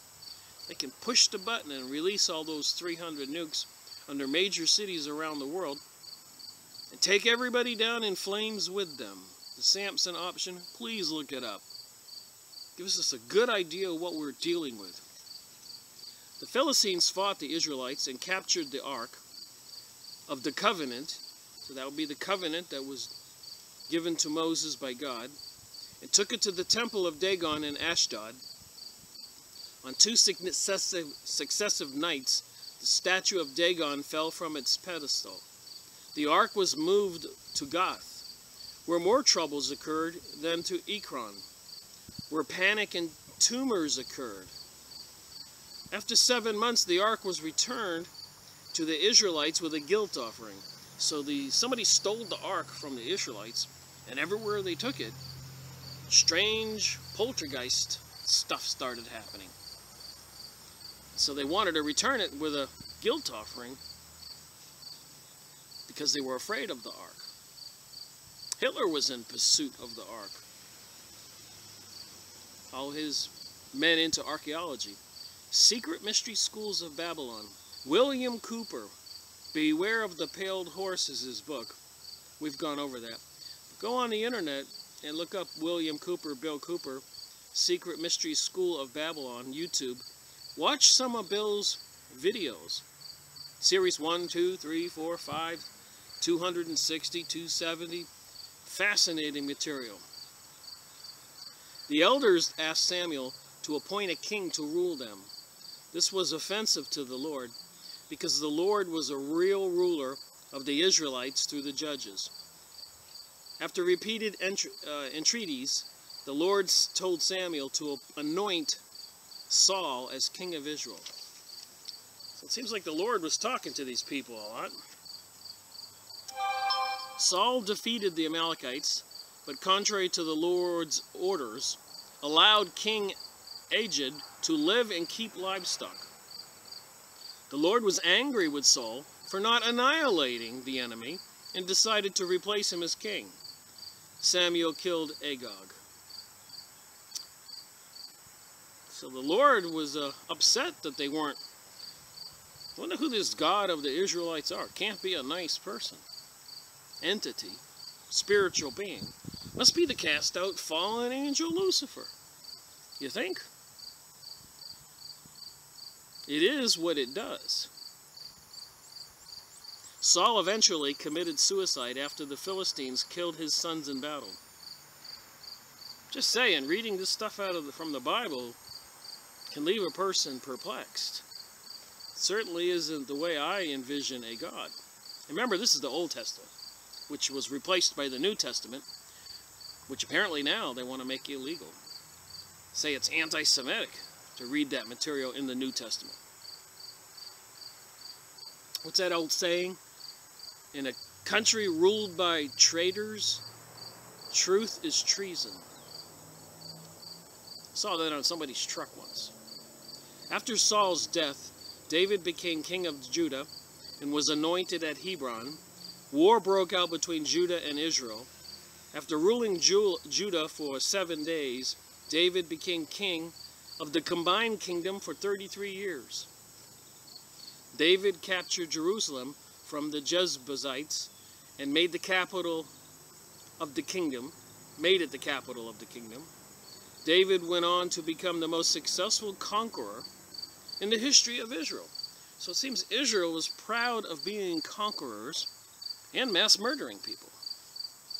It behooves us to be aware that they're in charge of Earth right now. All the politicians and countries and secret agencies, CIA, Mossad, MI6, they're in charge of presidents and queens and kings and CEOs and the banks. We got a problem if this is all true. His successor, King Solomon, had economic influence all the way to the Euphrates River. Thus his kingdom included all the modern Israel except for the Gaza to Joppa land of the Philistines and parts of Egypt, Jordan, Lebanon, and Syria.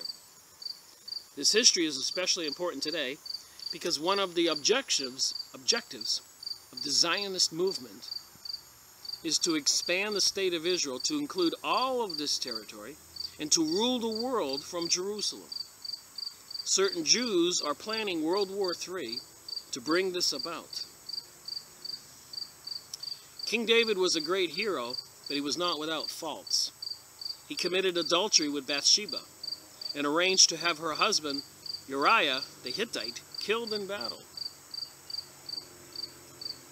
So he wanted somebody else's wife, so he arranged to have him killed. Their second son, Solomon, eventually became his successor.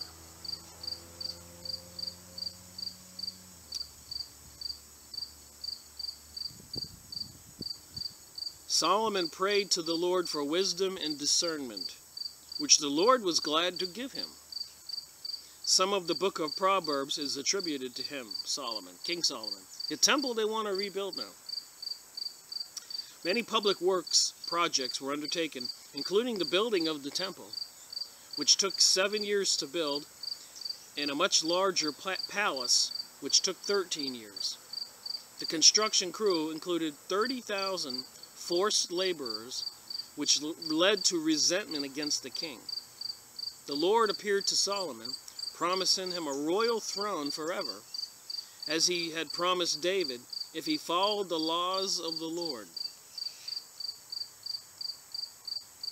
Moving on, if you turn aside from following me, you and your children, and do not keep my commandments and my statutes that I have set before you, but go and serve other gods and worship them, then I will cut Israel off from the land that I have given them, and the house that I have consecrated for my name I will cast out of my sight, and Israel will become a proverb and a taunt among all peoples. We are told that Solomon had 700 foreign princesses and 13 concubines among his wives. So this Solomon king had 1,000 women for wives. With these foreign wives came sanctuaries for a number of foreign gods. So when he took these wives, wherever they came from, they had gods in their home countries. So now he has a bunch of sanctuaries for these gods. Ashtari, Malcolm, Cheremosh, Moloch, the demon god. You can go look up Moloch images. They got them holding people, biting their heads off and eating them. That's their god, one of them. The Lord decided to take away the greater part of the kingdom from Solomon when he died. Solomon died in 922 BC, having ruled for 40 years. His son Rehoboam succeeded him in Judah, but was rejected in the north Israel. So consider that they're looking for, or maybe they know who it is, some descendant of this King Solomon, King David, to be the new king of the world that everybody will have to worship. And remember, George Bush says, in the future, all Americans will pledge allegiance to the United Nations. These people control the United Nations.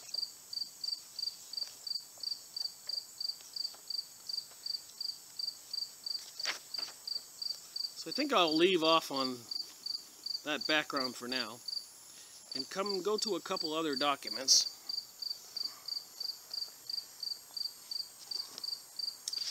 That are too much to believe.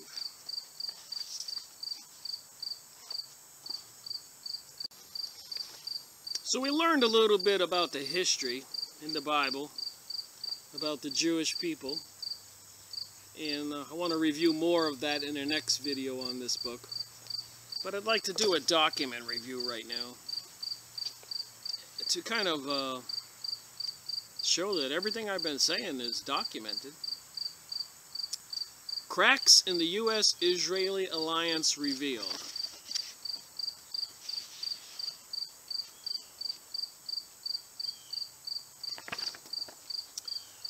U.S. President Barack Obama and Israeli Prime Minister Benjamin Netanyahu. Is this the week that the U.S.-Israeli relationships begin to implode? All right, so can you believe what you read? Let's see what it says here. On Monday, White House Chief of Staff Dennis Dow threw down the gauntlet. An occupation that has lasted for almost 50 years must end.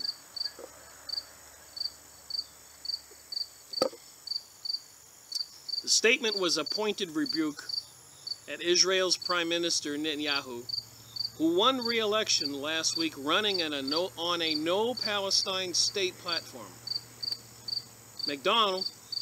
Dow added that Netanyahu's obstructionism was also very troubling. More news here. Also on Monday, the Wall Street Journal revealed that Israel's spies eavesdropping on U.S.-Iran negotiations. The Israelis shared classified information with Zionist assets in the U.S. Congress in an effort to destroy progress towards a U.S.-Iran agreement. The representatives who collaborated with Israeli spies appeared to be guilty of conspiracy to commit espionage. They are certainly guilty of bribe-taking, since they are all on the Israeli payroll by the way of campaign contributions, as well as illegal unreported favors. And the working to undermine their own government. These are people working in our capital, Washington, D.C. Senators and representatives are working to undermine their own government at the behest of a foreign power's intelligence service. They are arguably guilty of treason as well. Now remember, they got Jade Helm and all the troops dispersed all over the United States right now, September 2015, preparing for something. And pretty much everything we do, they're making illegal for us U.S. citizens to survive. Moving on to this document, on Tuesday, an Israeli officer said, "It's no secret that President Obama tried to unseat Netanyahu by influencing the Israeli election." Some things I read I just don't believe. I mean, even Obama appoints his Jewish people to the Supreme Court. He is not anti-Israeli, anti-Zionist, or he wouldn't be president. If he got in their way, he'd be like Kennedy. They'd kill him.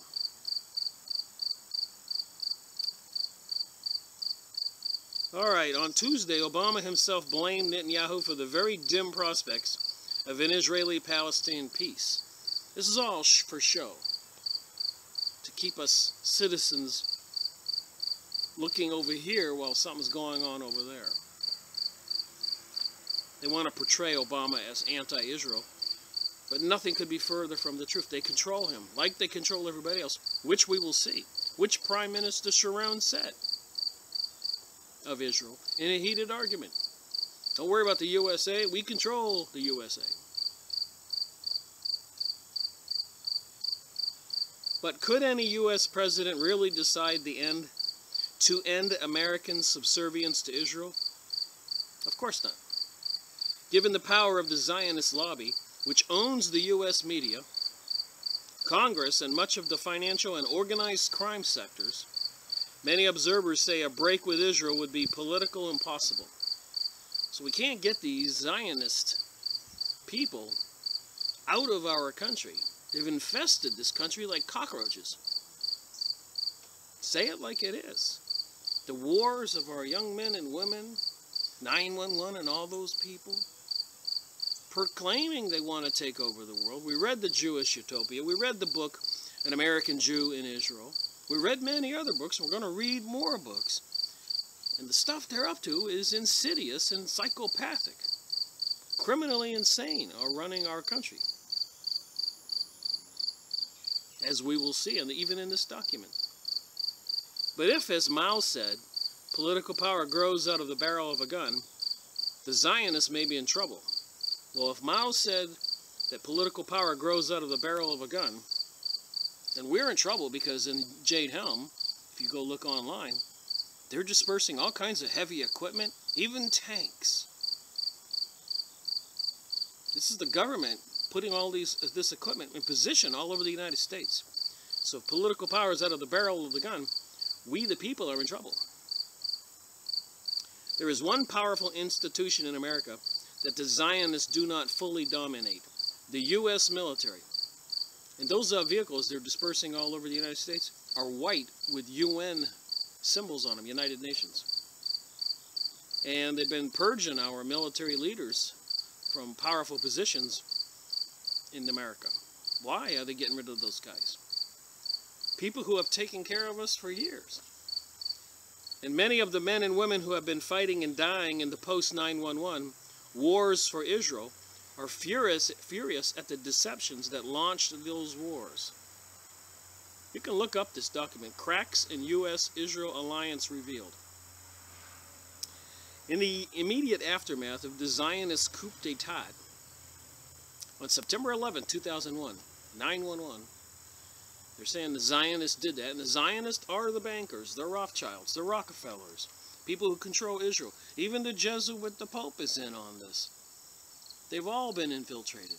It's a communist plan, and people just don't get it, but communism is real. It's controlled by the Zionism, and the communists control the socialism, and they're spreading liberalism, saying, like Aleister Crowley, the evilest man alive, that you can do whatever you want. There is no sin. It's crazy.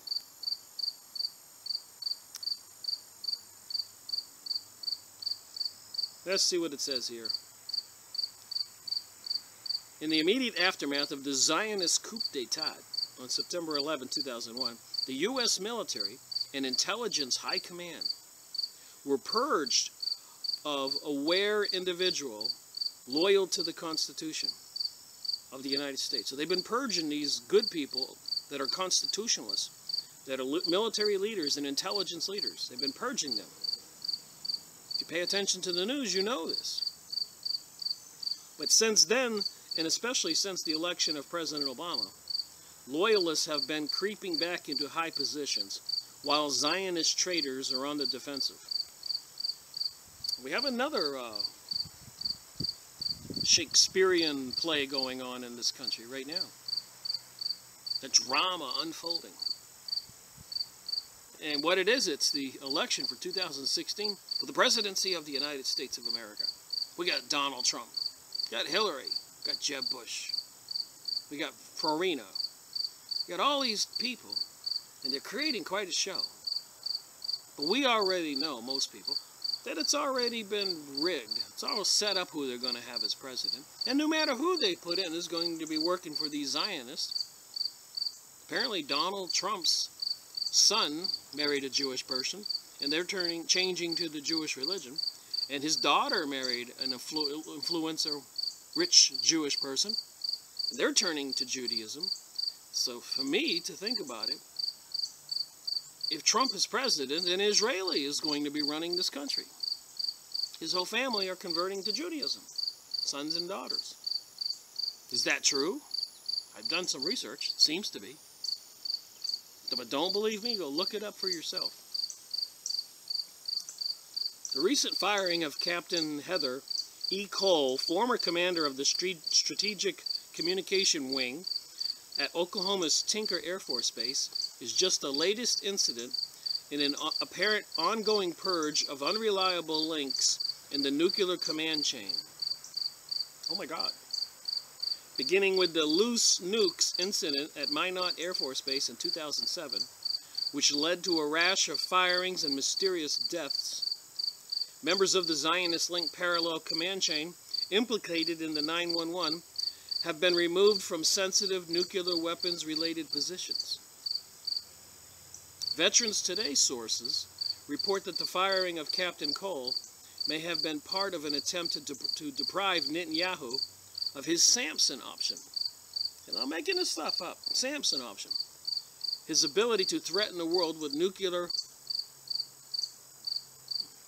holocaust, apocalypse, the end of the world. According to VT sources, Netanyahu was expected to lose the Israeli elections based on the exit polls, we know elections are rigged.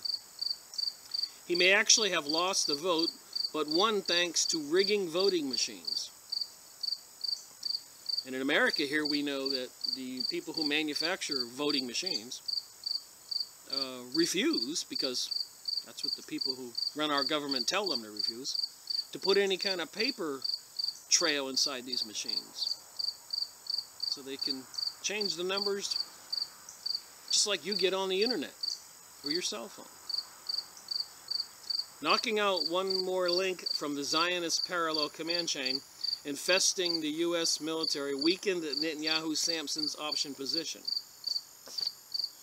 and sent a message that no nuclear nonsense would be tolerated from the leaky nuts and their U.S. assets in the event Netanyahu was overthrown.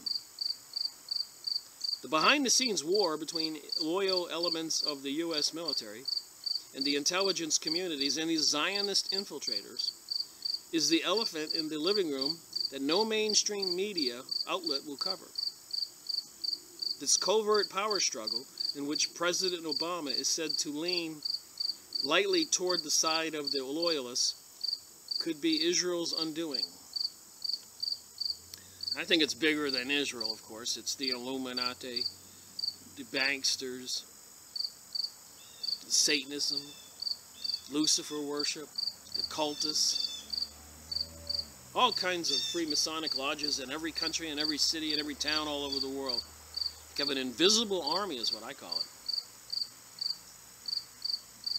The bottom line is that U.S. and Israel have very different geopolitical goals. Well, if they control us, then our goals are their goals. It would be nice to think they didn't. The U.S. would profit from rebuilding its industrial base through modest protectionism, while using its military edge to promote peace and stability as the world gradually turns multipolar. Israeli expansionists and the international banksters, the people I'm talking about, behind them, profit from global and regional destabilization, wars especially against Israel's Islamic enemies, and the establishment of a neoliberal New World Order built on the smoking ruins of traditional societies. So they're trying to destroy Christianity and America's traditional society, and they want to disarm us to, I guess, make the revolution go against us.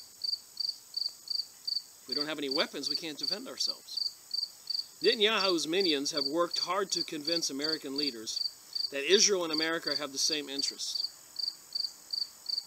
They got a dot on the map ruling Europe, ruling America. And a friend of mine made a comment, I shouldn't say a friend of mine, somebody well known. I think I've talked about it in the previous videos. But they make a joke and they call London, England, the occupied country of the UK. So they're saying Israel occupies London, England. Seems like they occupy the United States and all of Europe.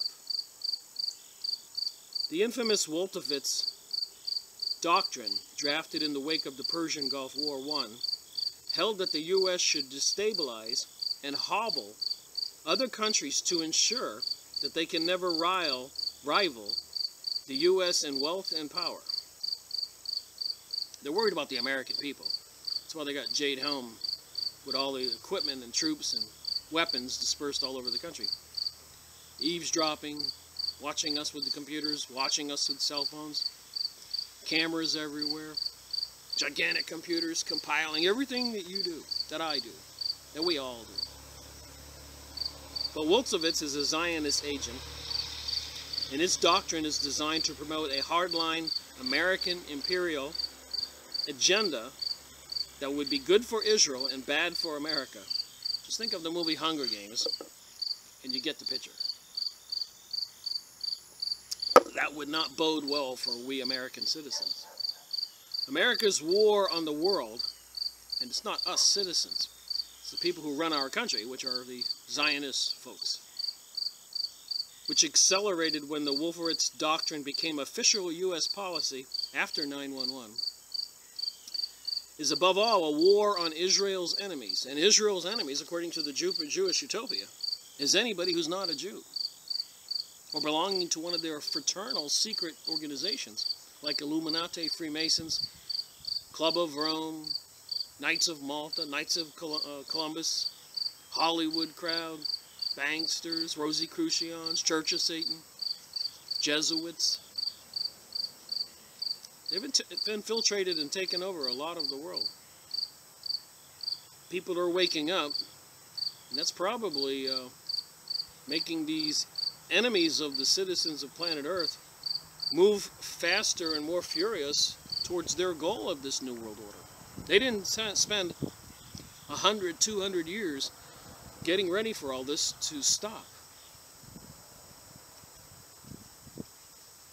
To a lesser extent, it is a war to maintain the American imperial aristocracy that makes greater Israel possible. So Israel wouldn't be there threatening the entire world with the Samson option if it wasn't for the American support, which they get because they control our politicians, much to the detriment of us. They're spending, let's say, $125 billion for this. And if they only took $25 billion, less than that, half that, every American citizen, family would have their own house paid for, a nice income. This great country would be ours. But what do they have? 80, 90% of this country off limits, fenced off, so you can't go in the woods and the mountains? They're taking our birthright, our inheritance, away from us, stealing it. And they want to kill us, according to the USA Georgia Guidestones, and the Jewish Utopia, and the American Jew in Israel, and many more books.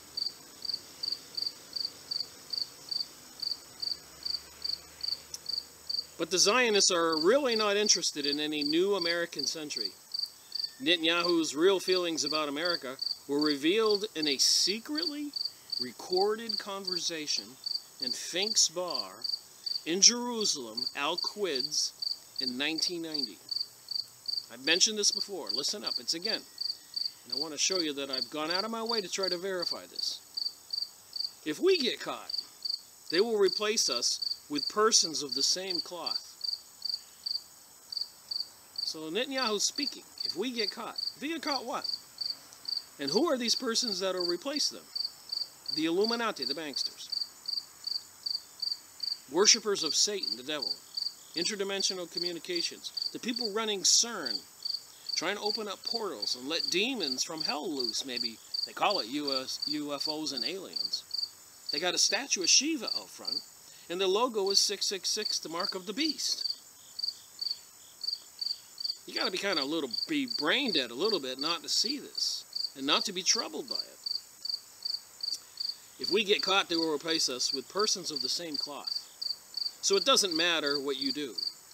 America is a golden calf, and we will suck it dry, chop it up, and sell it off piece by piece, until there is nothing left but the world's biggest welfare state. You notice they're trying to privatize everything. Even over there in Greece, they're trying to privatize the municipal airport. And who do you suppose is going to own all these waterworks, highways with toll roads, airports, all the thing built with citizens' taxpayer money? That's why they want to privatize. It's an invisible government that can charge you and do whatever they want to you. And if you get in the way, just for sport, they'll probably have a person that's interfering with them assassinated, abducted, tortured. Dealing with some seriously mentally ill people running our world. Look at the death, all the immigrants, refugees fleeing Syria, Afghanistan, Iraq, all those countries that are being bombed and machine gunned right now. Wouldn't you flee? Now they're causing all that havoc and problems for all those countries. So definitely, apparently, Israel wants all those Arabs gone, and to cause havoc to all the nations they send them. And it's about the size of the United States, the territory. They're destabilizing the world. But let's continue to see what Netanyahu said at Fink's Bar. We'll chop it up, sell it off piece by piece until there is nothing left but the world's biggest welfare state. That's the USA. And then we will create and control. Why? Because it's God's will. We read this book. Now you know why I went there and went through the history in some of this book. Because it's God's will. You read what I saw, what I read here. And America is big enough to take the hit. So we can do it again and again and again. And I've been saying many times since 1913, when they created the Federal Reserve, a private bank, with President Wilson under their control. They've crashed our economy 9, 10 times and taken everything people own on pennies on the dollar. In the United States right now, they're saying it's becoming a renter's nation. You know why they're doing that? Because when you have a mortgage in a house and you pay for years and years and years, you accumulate equity. They don't want you to accumulate equity. They don't want anybody to accumulate wealth, because wealth is a little bit of power. It gives you the time to sit back and think and read and say and observe what they're doing. They don't want you to observe and be aware of what they're doing. They have to distract you. And me and everybody else, stress us out, wear us out, cause us to get divorced, start drinking, get cancer, tumors. They're doing everything they can attacking us right now. That's observable. Anybody can see it. I get a little emotional about the United States being destroyed, and I think rightfully so. So moving on to Netanyahu and Fink's Bar. This is what we do to countries we hate. We destroy them very slowly and make them suffer for refusing to be our slaves. Netanyahu's arrogance will prove to be his and the Zionist undoing. We can only hope so. So all that's on that bottom paragraph. If you want to pause your computer and read it, I'll hold it for a second so you can do it. And there's the title so you can look up this document. There's a few comments in the back here. I'll preview a couple of them. Alright, some comments by some people who read this article that I just went over with you for this video with Obama and Netanyahu by Kevin Barrett. So who is Kevin Barrett who wrote this article? Dr. Karen Barrett, a PhD Arabist Islamatologist, she's an expert on Arabs and Islam, is one of America's best-known critics of the war on terror. Dr. Barrett has appeared many times on Fox, CNN, PBS, and other broadcast outlets, and has inspired feature stories and op-eds in the New York Times, the Christian Science Monitor, the Chicago Tribune, and other leading publications. Dr. Barrett has taught at colleges, universities, San Francisco, Paris, and Wisconsin, where he ran for Congress in 2008. He is the co-founder of the Muslim Christian Jewish Alliance. So it sounds to me like he's trying to make peace between the Muslims and the Christians and the Jewish people. And the author of books, Truth Jihad, My Epic Struggle Against 911, Big Lie, and Questioning the War on Terror, a primer for Obama voters. His website is truthjihad.com. Kevin Barrett. Smarter guy than I, obviously. More in the know than I or you, probably. And that's all the stuff we just read on this press release, this document, this essay. So who are you going to believe? What we read in this book about the history by Peter Christian, the work of all ages, the ongoing plot to rule the world. Again, I continue to repeat, how much evidence is it going to take for people to go, oh my God, this appears to be real. They want to kill us. They want to take our wealth. They want to make the United States a nation of renters.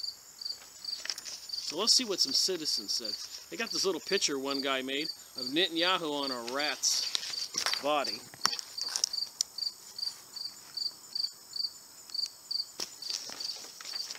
Some creative people out there with picture shows 1,000 words, tells 1,000 words. Hopefully, Nutty's arrogance will be the straw that breaks the camel's back. And we know that Netanyahu recently got reelected, so apparently that's not going to be the case. Cracks in the U.S.-Israeli alliance revealed, and a break with Israel will be politically impossible. They control the United States, so they're not about to let loose of that control. They own all the wealth in Hollywood and the big corporations and all that. We've gone over that. Tex Mars has gone over that. Henry Macau, the Illuminati, the cult that took over the world, that went over that. Rabbi Marvin Antelman, we went over that.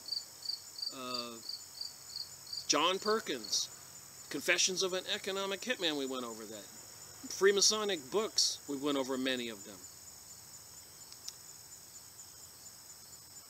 So they said the cracks in the U.S.-Israel alliance revealed, and a break with Israel would be politically impossible. This guy says, not if all the facts of 9/11 were revealed by someone in the know as a reputable source in Washington, D.C. So there is somebody out there who is reputable and has any guts at all. They should come forward and expose the truth about 9/11, which we already know, inside job. A lot of Israeli companies and people were involved, and government people.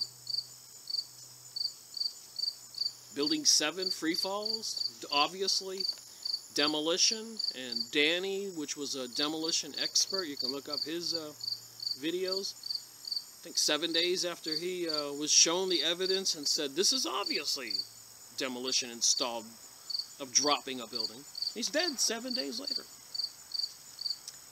Alright, nah, something doesn't seem right here. They're up to something sinister. This includes the U.S.-Iran nuclear talks. My gut feeling tells me that because of the failure to ignite a war with Russia, they're going to plan B and want to start something with Iran and the U.S.-Israel. Time will tell, but never forget that a snake is always a snake. Another guy here, Dr. Barrett, you are a lovely gentleman, but it surprises me that someone so sophisticated like you should fall so easily for a piece of Hollywood theatrics, staged for only and for a short season for the sole purpose of making Iran sign a fake nuke talks taking place, now a trick to reverse psychology applied against Iran. All kinds of opinions out there. But at least they have opinions. How many people just won't even investigate? Look up and see the sky spray. Other stuff going on. This still could be a joke, a stunt. The Zion West together have done their expansion around the globe and armed Israel to the teeth, ready for World War III, and this was their main objective. Alright, another one here. I just highlighted a few of these. There can be no rifts or cracks between the Zionists in Washington and their military base in the Middle East. If they are not satisfied with the rabid watchdog, they can easily replace him. Why helping to be re-elected if they are not satisfied with him? Zionists are hypocrites and liars. Nothing they say can be trusted. Another guy here says, great article, Kevin. These Zionist terrorists need to be put in dungeons. Did Netanyahu really say that? In Fink's bar? Dr. Barrett, how can that be an actual fact and still Netanyahu swans in and out of the U.S. with not a care in the world? Because the U.S. is controlled by these people. I have the same question. It sounds ghetto even for Netanyahu. Who has or claims to have the tape? With whom has it been shared? What voice and other experts have verified its authenticity? And more Zionist double talk meant to legitimize Israel's existence by referring to occupation in the 1967 borders. Cracks in the U.S.-Israeli revealed.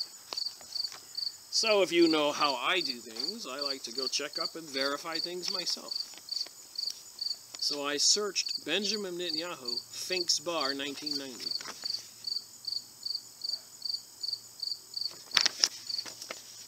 And some of the titles of these results.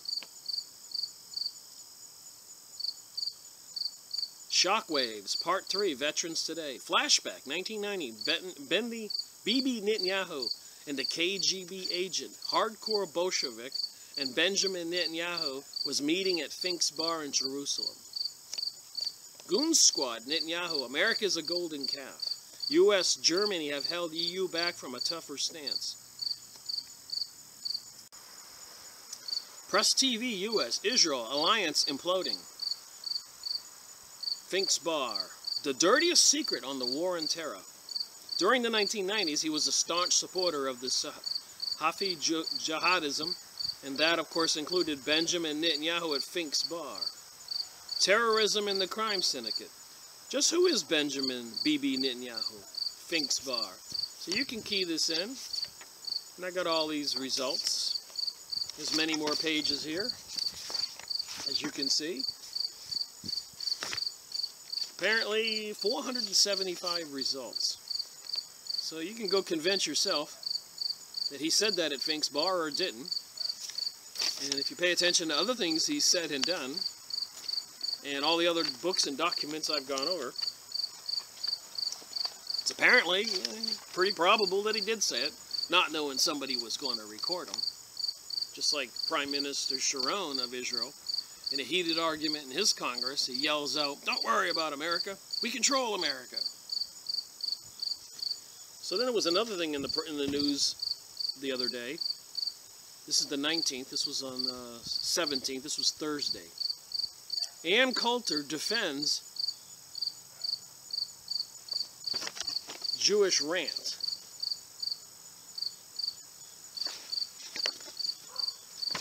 So Ann Coulter had a Jewish rant on TV. And if you've noticed, the politicians are all catering to the Jews and going to Israel because they know Israel and the Zionists and the Illuminati and all the Freemason lodges and the Club of Rome and the Jesuits, these are all in cahoots for the new age and new world order, bringing us Agenda 21 in the gay agenda and a more decadent satanic influences to America, and trying to crush and defeat Christianity as well as the Muslims and Arabs, no matter what religion they are. They're fleeing the area. Those bombs and missiles and all that other destruction doesn't care what religion you are. They just want the people gone from the Middle East. And greater Israel will be created. Can you imagine if they're doing this much turmoil and destruction in the world from a dot on the map? What will they do with a country the size of the USA? We're to be doomed.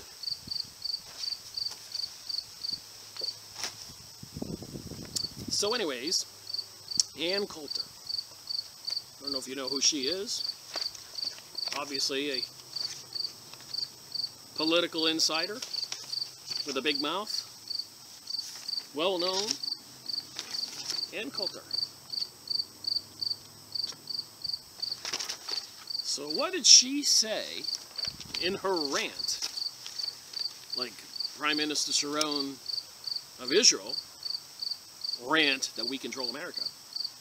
The conservative pundit says she doesn't hate Jews, just the Republican candidates sucking up to them. Ann Coulter's veneer as conservative cool came crashing down during the final minutes of CNN's marathon debate. Apparently offended by multiple expressions of solidarity with the state of Israel, she delicately tweeted, "How many effing Jews do these people think there are in the United States? There's less than 2%, and they control probably 90% of our country, and all of our politicians, most of them, and the Federal Reserve, and everything else. And the United States is becoming a nation of renters.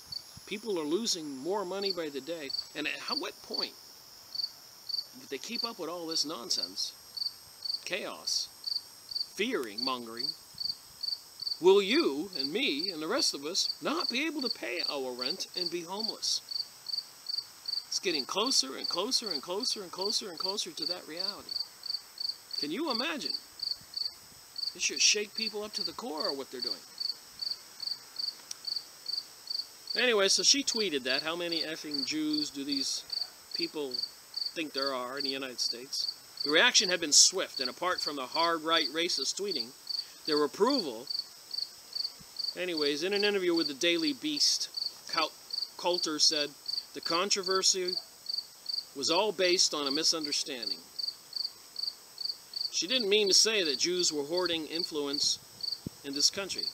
Not at all. I'm accusing Republicans of thinking the Jews have so much power. They are the ones who comically acted out the play the way Jews control everything. Well, if all the congressmen and senators are catering to the Jews because they know that the Jews control everything, then they do control everything. But so she shouldn't be saying the nasty words, F and all that. I don't think that's a good thing to do. But of course, beneath the superficial evolution is the same unforgiving anti-Semitic trope that runs like a poison thread from Henry Ford to Mohammed Ahmadinejad and Hebrew haters standing with Ann on Twitter, that the Jews have disproportionate power and influence in the world. Well, we read the Jewish Utopia. You're not supposed to read that and say, this is wrong. We read the Protocols of Zion. You're not supposed to say that and say this is wrong. We read the book American Jew in Israel. We're not supposed to say that and say this is wrong. Tex Maher's books, Henry McCall's book. He's a Jewish PhD author in Canada. Illuminati, the cult that hijacked the world. Rabbi Marvin Edelman exposes all this. These Jews who turn to the dark side. And some of them may not be Jews, but call themselves Jews, as it says in Revelation 9 in the Bible. There is something concerning here. And making it, have people afraid to discuss it is wrong. And it's part of their modus operandi for years. And people probably have been assassinated who got in their way. So even that one person running for president said if she was elected, the first thing she would do is call Benjamin Netanyahu. They're saying it. If you pay attention to the news. So she says, my point that this whole culture of virtue signaling, where debates are not about nothing, and the debates are about nothing. Look, Republicans all agree 100% that we are pro-Israel, pro-life, and pro-gun. Well, Israel controls our country, and they're trying to disarm us, so Israel is not pro-gun for American citizens. So why do we spend so much time on these issues? It's just pandering, and so who are they pandering to? I asked whether Coulter could understand how some Jews might be offended by its language. There's a bunch of Jews out there in America that know all this is true and should start standing up and speaking up with the rest of us. Saying nothing is condoning it. By the way, they got those Freemason little round things like the size of a dinner plate all over the country. It says ancient and accepted Freemasonry. So they're putting up signs, these Freemasons, ancient and accepted. And if nobody says anything, then in essence they're condoning it. So these Illuminati, Masons, Zionists, Jesuits, banksters, elitists, Hollywood people, all these people being bribed, people who work for the government getting fat checks, while the United States is becoming a nation of renters. So she says she's defending herself, that it was ripped out of context and lied about. It wasn't about Israel, it wasn't about Jews. It's what Republicans are thinking in their little pea brains. I could say the same thing about evangelicals. Who are you? We'll have nothing but President Obama's, men like him, until the end of our lives if immigration isn't stopped. And then all these guys get up on stage and talk about how much they love Israel.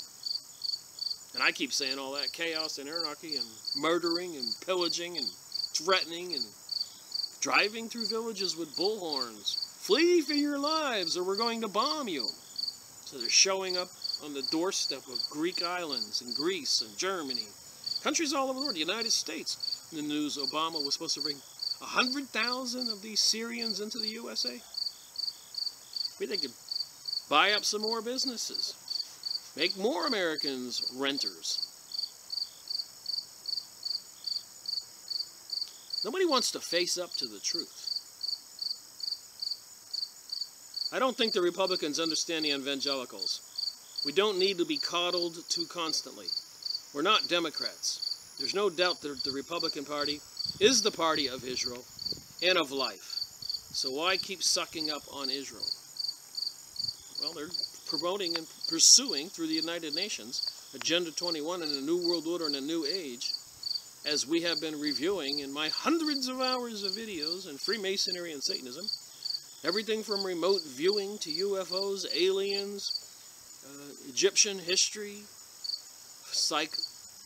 psychic research, all kinds of stuff. New Age material, published by Lucifer Trust Company.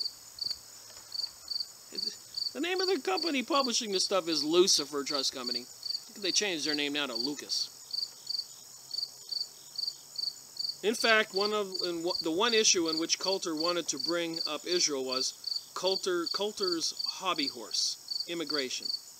I'd like to move Israel to the northern border of Mexico, she said, and see what happens then. Those Republicans say fences don't work. I'd like to see some of them explain Netanyahu's policy on the fence. So, in other words, they're having this big conversation about something they wanted to say doesn't exist. It does exist. Tex Mars was right. The CEOs of large corporations are mostly Jewish people. You can't get a Christian to be that evil. We got a lot of them that are, though, that call themselves Christians but are not. And they want us to make it out that the Arabs are all evil. I showed you this before. I thought I'd just end this with this. Will Israel be destroyed in our lifetime? The supreme leader of Iran makes the intentions of his nuclear ambitions very clear. Death to America. Death to Israel. The American and Jewish people are now facing the greatest threat since the days of World War II. As the new axis of evil, including Iran, ISIS, and others, are allowed to continue their march of terrorism. So I'm very suspect about Glenn Beck. Making the Arabs out to be evil. Saying death to America is easy. We need to express death to America with action. So they got this flag here. Israel and the American flag. So all I'm saying is we're going to continue our investigation and review of this book. The history of the Jewish people, the fact that they want to eliminate Christianity, as well as the Muslims' religion, take over the world. They're into this Satanism, occultism, magic, witchcraft, if you will. Sky spraying chemicals in our sky, Monsanto toxic foods, interconnecting the electric grid and the water grids and the food grid and everything else that we need to supply so they can turn it off anytime they want. Your bank account, your debit card. And they want to microchip everybody, so I guess they could just turn people off. Rick Miracle reporting.